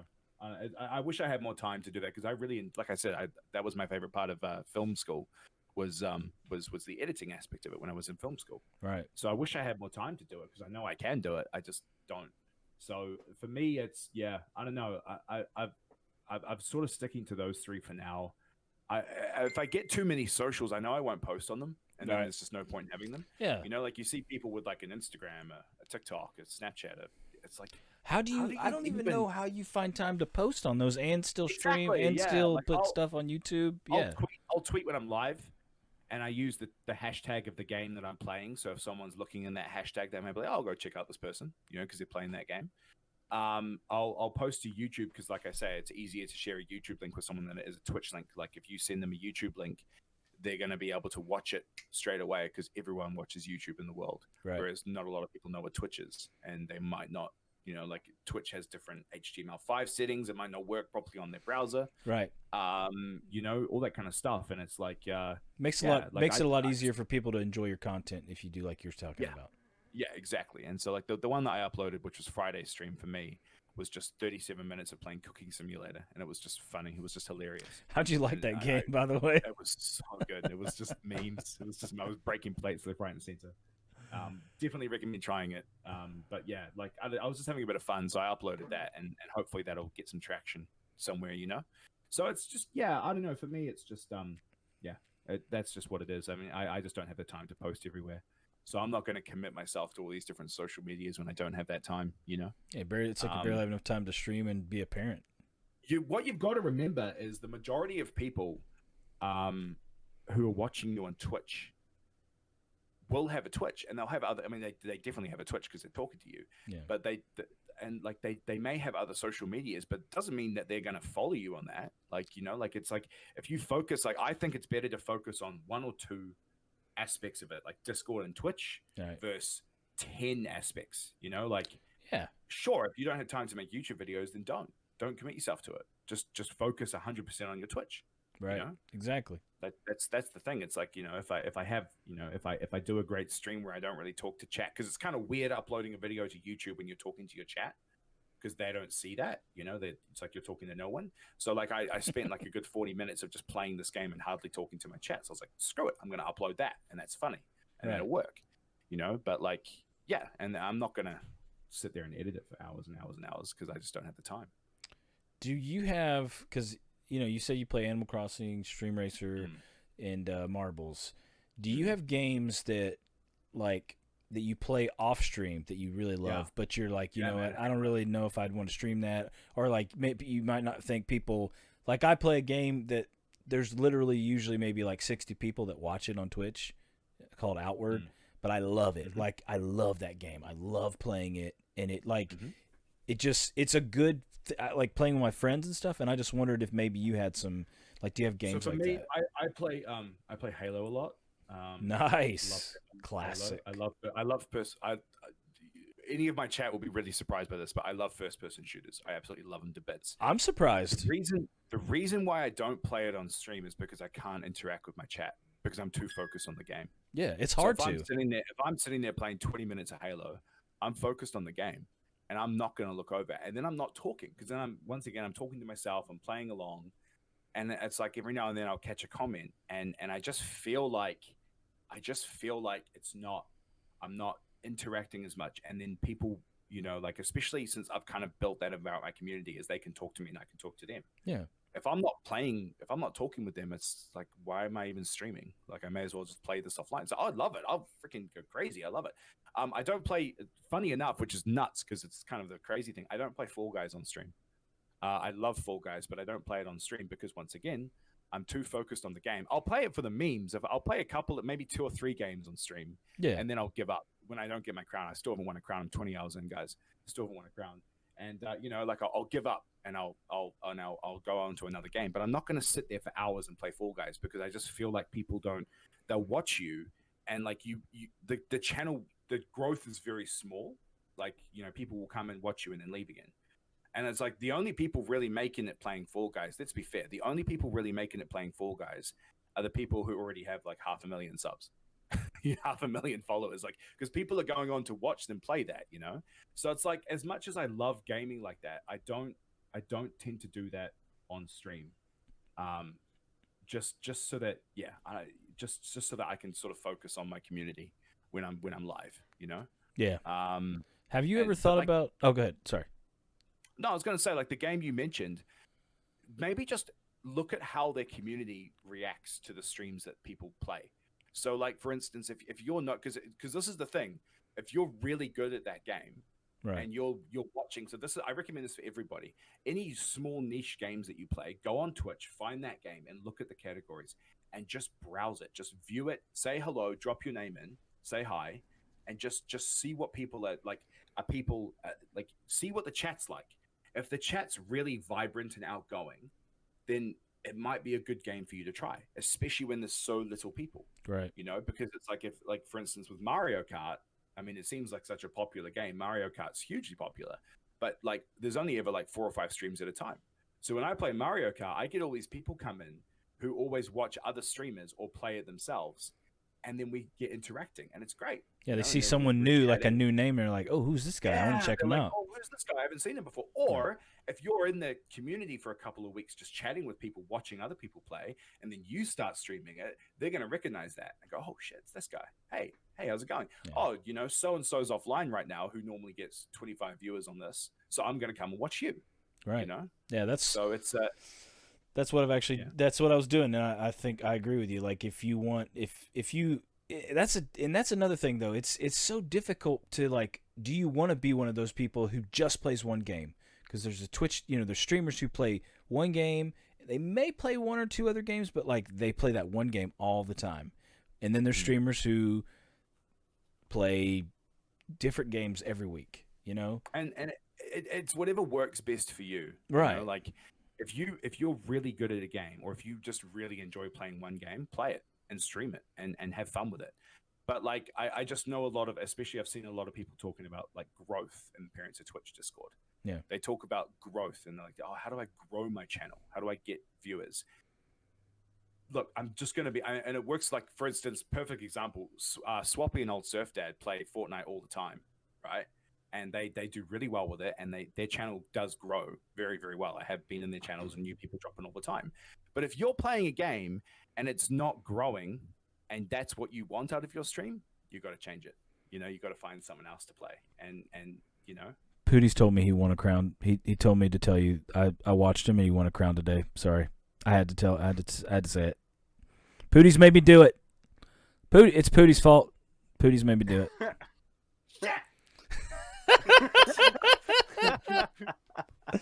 Oh man, okay, sorry, I had to do it. You'll get it, Ziggy, man. You're good. Come on, man. You're gonna get it. You're introducing crown gifting, so he can gift me those crowns. There you go. Yeah, it's amazing how. Pretend like I won. You know what? That's a good question. I just thought of too. How do you feel about? Because we're talking about Fall Guys, right? How do you feel about because this happens on Twitch. I've seen it happen. I've watched Twitch for years and years and years and just started streaming recently. But you see these games, and then they just explode, right? For maybe a month, maybe a little more, and then they slowly just start to go away.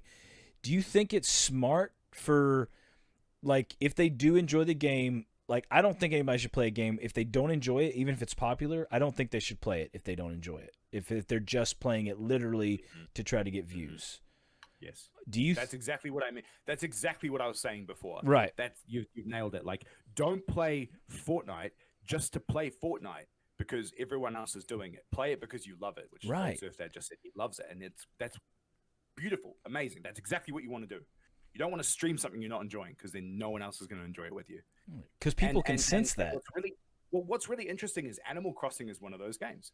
Animal Crossing had it blew up at the start of quarantine back in March when it came out because it was like a game that people could just, they could just go in and build an island, and it was so chill. And if you had a Switch, you just buy it.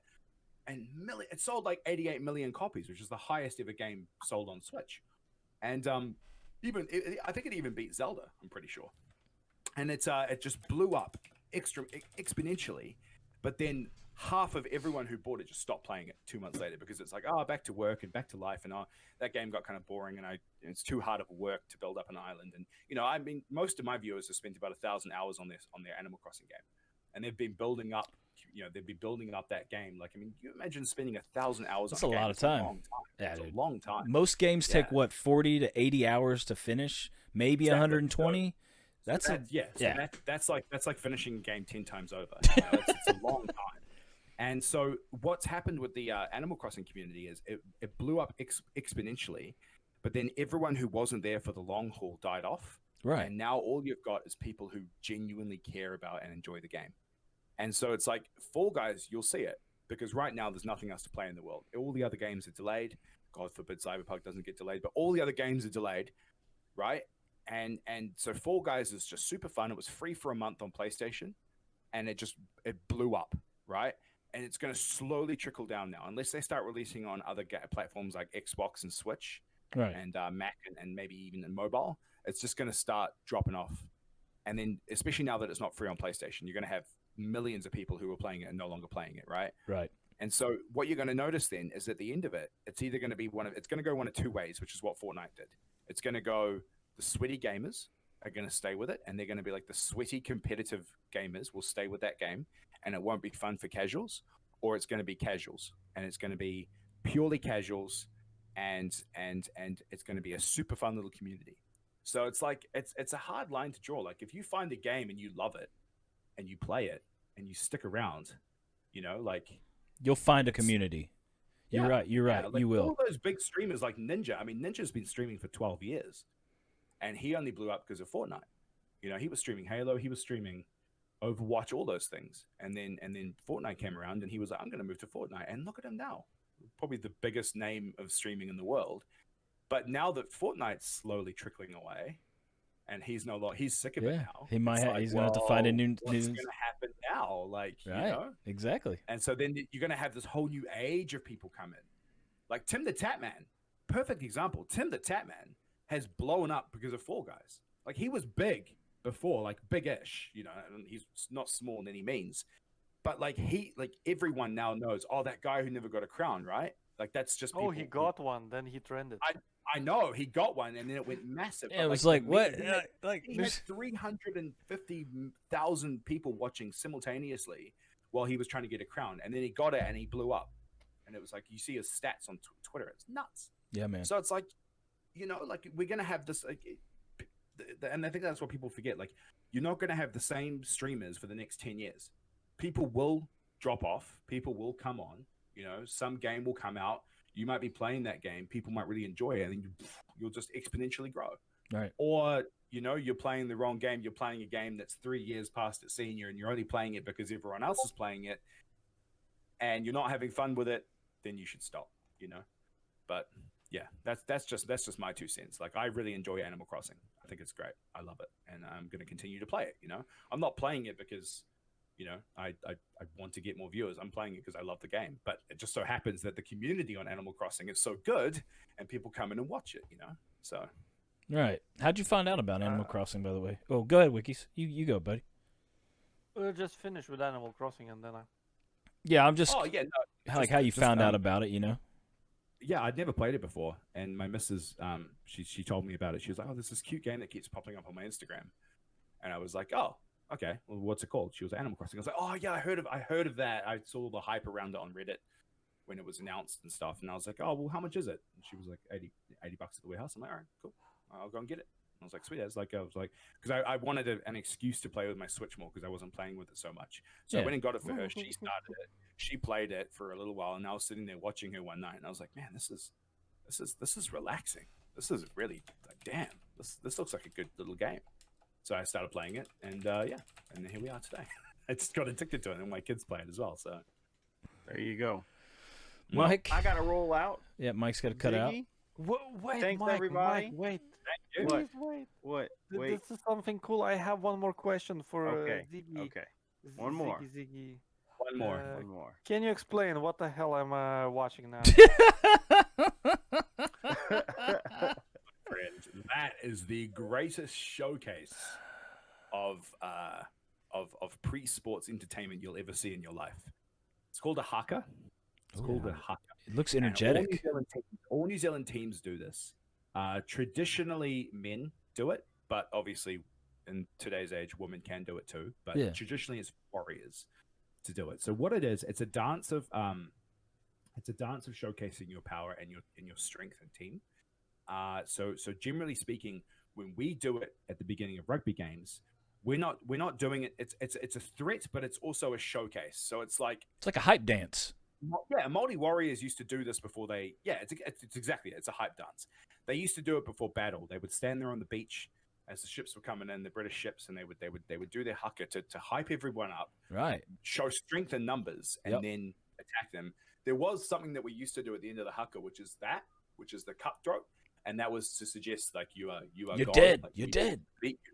But we had to take that out because the Rugby Association got really annoyed. The most important question is, can you dance it now? Yeah, let's see your haka. Come on. No. Hey, Mike, before you go, what was the question that we were going to ask everyone at the end of the podcast? Do you remember what it was? Just so I remember it, because I do not remember what it was. Oh, now you put me on the spot. Jeez. And rugby is Chloe. rugby is even more like that's one of the most like physical sports ever, isn't it, Ziggy? I'm pretty sure like as far as hitting and stuff like that, like football has nothing on rugby. Yeah. American football. New Zealanders joke about that. American football is like soft games. like, and you guys like, oh, look at him go down, and Right, like, man, like we like the PG kids, PG. But we once had one of the worst rugby incidents of all time was when there was a tackle and the guy went down and he lost half of his scrotum and it was lying on the field and the camera zooms in on it. That's it, Dave Morey. He just like zooms in and it was like, and everyone was like, oh, and the audience stopped and he just got up and he was like, there you go. all good, and just walked off. And just walked off the field, picked up his scrotum. Mike, do and you I was have like, oh, you know? Do you have anything to ask him before you go, brother? Um, or you just you gotta jet out? Yeah, I got to jet out. But no, I don't think. I think we covered everything I wanted to talk about. Okay, cool. And just say that I definitely enjoyed the Stream Racer, and I'm probably gonna. I downloaded it earlier while we were talking about it. But try that out, man. Try not to rate like so. You have to start the race and you wait for chatters to come in. Right. Don't start it straight away. Like sit there for 5 minutes and talk to people. That's the best advice I can give you. Sit there for 5 minutes and talk, and leave All the race thing up with your camera in the bottom. And then more people who come to that will come and jump in and press race as well. And that way you get like a lot of people, because you don't want to do a race with like 2 or 3 people. I mean, you can, but like I guess it's more intimate. You want to have as many people as possible. But like if you keep like race and then like, like you start the race like and it doesn't give enough time for people to join in, it's just gonna like the people are gonna come and go, and then they if someone comes to the stream to race, they're gonna have to sit there for 5 minutes and watch a race that they're not part of. And like it's makes sense. Yeah, that makes sense. You'll find it. Perfect. It's really fun. Yeah. Gotcha. Thanks for coming out and hanging out, and it was short notice, so thank you, man. No, it's all good. Yeah, thank you for that, Ziggy. I really do appreciate it. Happy Father's Day, Ziggy. Thank you. I think I'm gonna go spend the morning with my kids. Thanks, Mike. I appreciate it, brother. All right, you guys have a great one. Parents of Twitch, y'all have a great one too. Talk to you later, buddy. Later. Wekizz, you got any questions, buddy? Nah, I got what I wanted. That's good. I'm happy you got what you wanted, Wekizz. Makes Cage happy when Wekizz is happy. I'm happy that I'm very close to Ziggy. Look how close I am. I know you are. You can touch him. Literally touch him, yeah. Wait, is that Cage? No, that is you. Ziggy, do you have anything else you want to talk about, buddy? Nah, dude. Just how thankful I am of your community. Like I found the this way now. post, Cage. It was your post, right, Cage, on Reddit? It was, yeah. Yes, and then I started posting in that thread, and then someone, honestly, I'll go back on my Reddit messages and I'll find out who it was. But someone messaged me the Discord link, and I was like, oh, I did. I'll give it a go. Yeah. Was it you? Okay, cool. Bro, so, yeah, I literally spent, and I'm not like when people joke, I am not even joking. I literally spent a week and a half replying to I think I missed maybe 15 to 20 people, but I went back and replied to every single person who commented in that post, and that's really cool. I will never do that again ever in my life. 'Cause that was. But look how it worked, dude. It worked. Like, that's the thing is I saw that and I saved that thread. I remember saving that and I was like, man, I'm going to come back and read these comments when I'm feeling down. Like, because I had just started streaming. I think I was like 3 streams in when you posted that. Like, quite literally. I'd only just started. That's and awesome, I was like man. really worried. And I was like, man, there's no one else out here like me. Like, all these guys are single and young. And right. And like, fuck, I was like, I'm not going to be able to do this shit. Exactly. And it was like, nah, I saw that thread and I was like, man, that makes me feel better about this. Like, I can do this, like there's other people, like there's other parents. And then I was like, and then you messaged me the Discord link like a week later and I was like, oh, dude. And then I came in and I've just been here ever since. I love it. Like, it's thanks to this community that I think I did finally reach affiliate, but it's also thanks as well just for, it's super cool to have like friends on Twitch, It's nothing without you guys, though. You know what I mean? Like, I could have, whether it was a Reddit post I started or not, it's really about you guys. And I mean, because you guys make the community, and it could have just have been a bunch of people who were, butt heads and like just mean and trollish, but it's like literally every person who's come in has been super positive and like I love that about our community, man. It's just you know what I mean? Like it just amazes me, and it's really, it makes me happy because I realize that there's still a lot of people in the world that are good people and true-hearted, and they really care about other people and are honest. Yeah, you know. This year is really good for getting you down on humanity.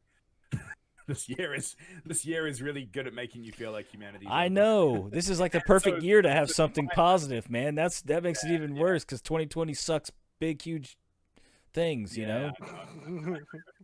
And so I know.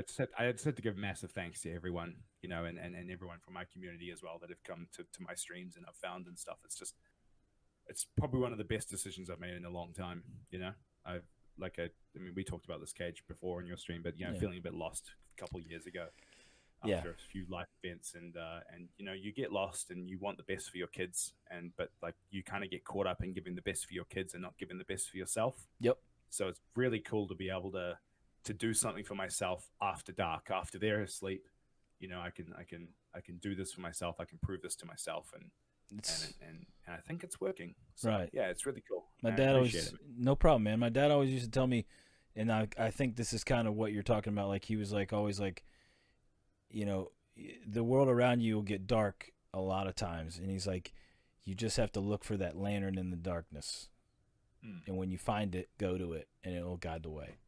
It's very true. You know, so it's very, very true.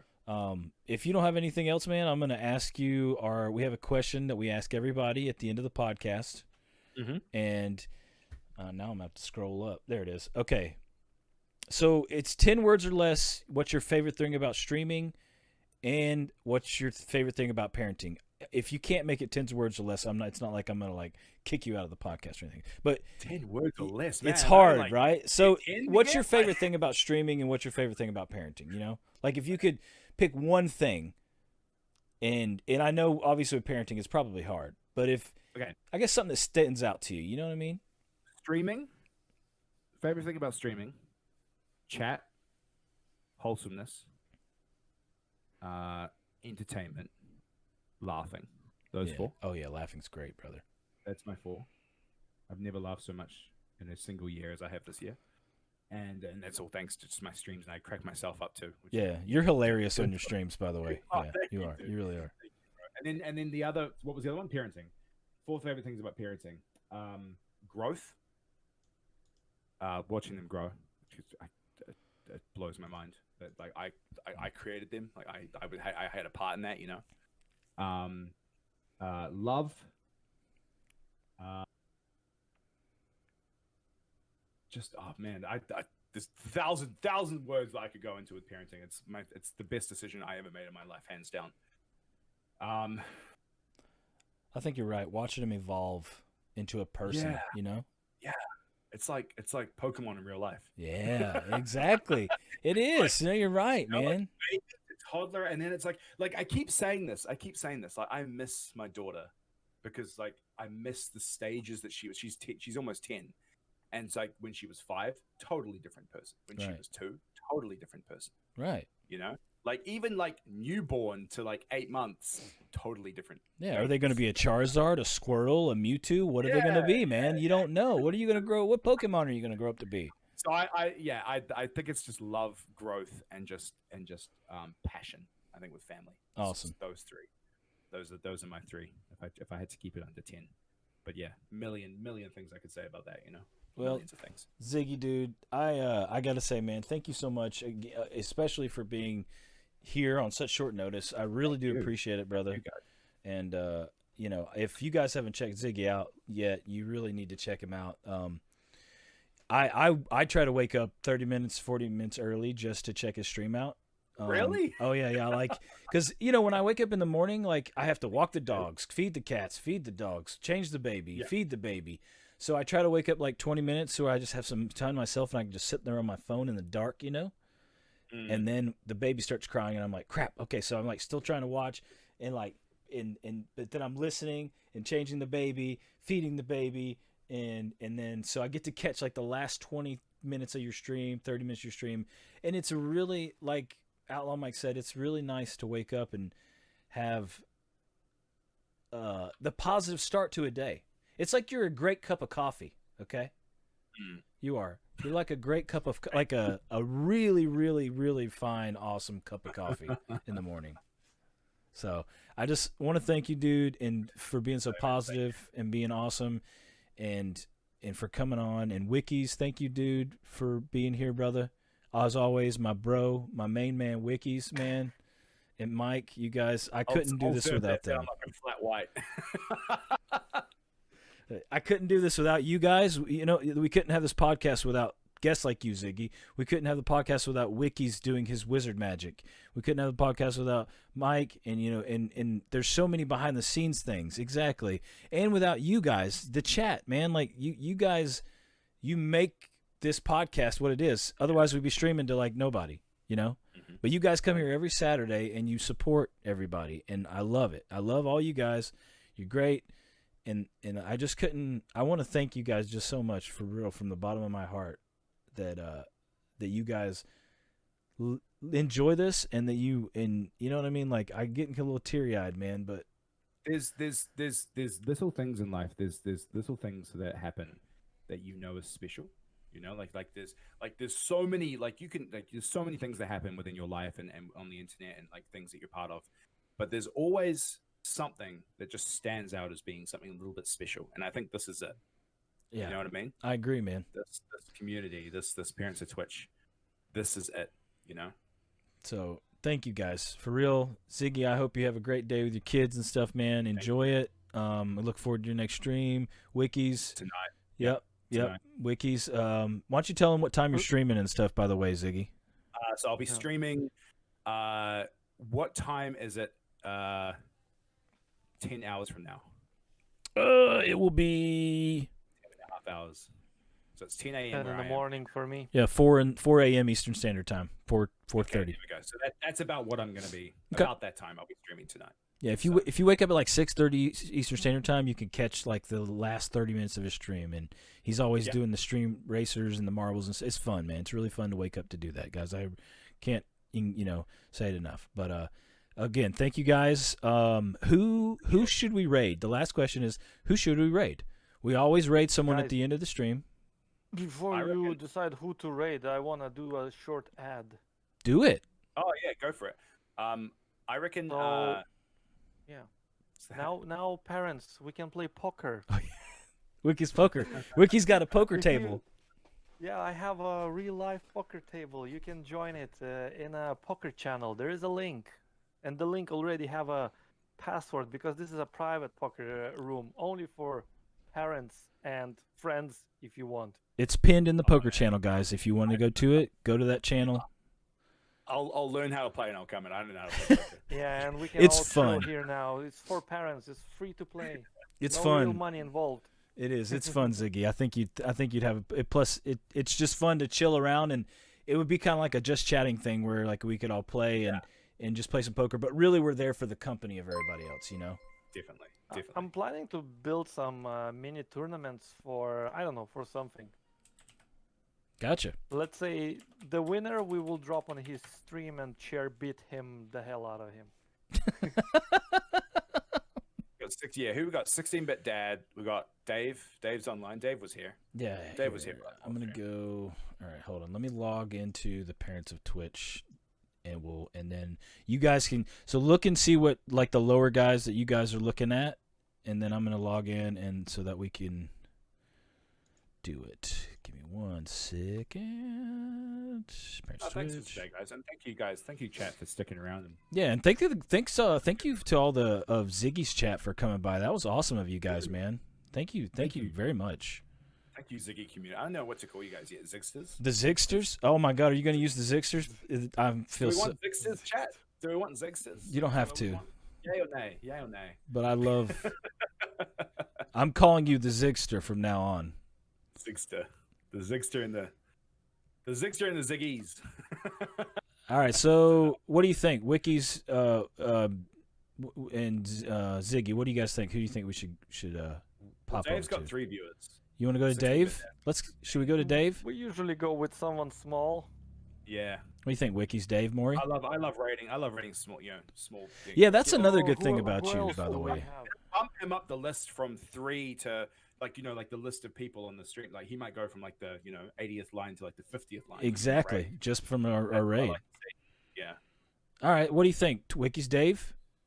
Yeah. Let's do Dave. I'm All right. fine with- Gotcha. Let's do Dave. And Let's explode his mind. let's explode his mind. Oh, I just saw the Dragostini logo. He's not with us anymore. Is he on?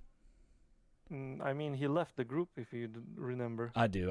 Yeah, that made me really sad, man. Should we keep his logo on the Parents of Oh, I don't know. That's up to you guys. I guess we'll take it down until he comes back up. It doesn't really matter to me, man. I mean, I don't think he's streaming anymore anyway, so. All right, here we go. Rating. I always get this count down wrong, but we're rating right now. Catch you later, guys. Later, Ziggy. Thank you so much, brother. I hope you have a great night. Thank you. Yeah, no. You guys have a good morning. Good day. Good morning, rather. Thank you, dude, for real. Catch you later, guys. Catch you later, brother. Bye, Kate. Later, buddy.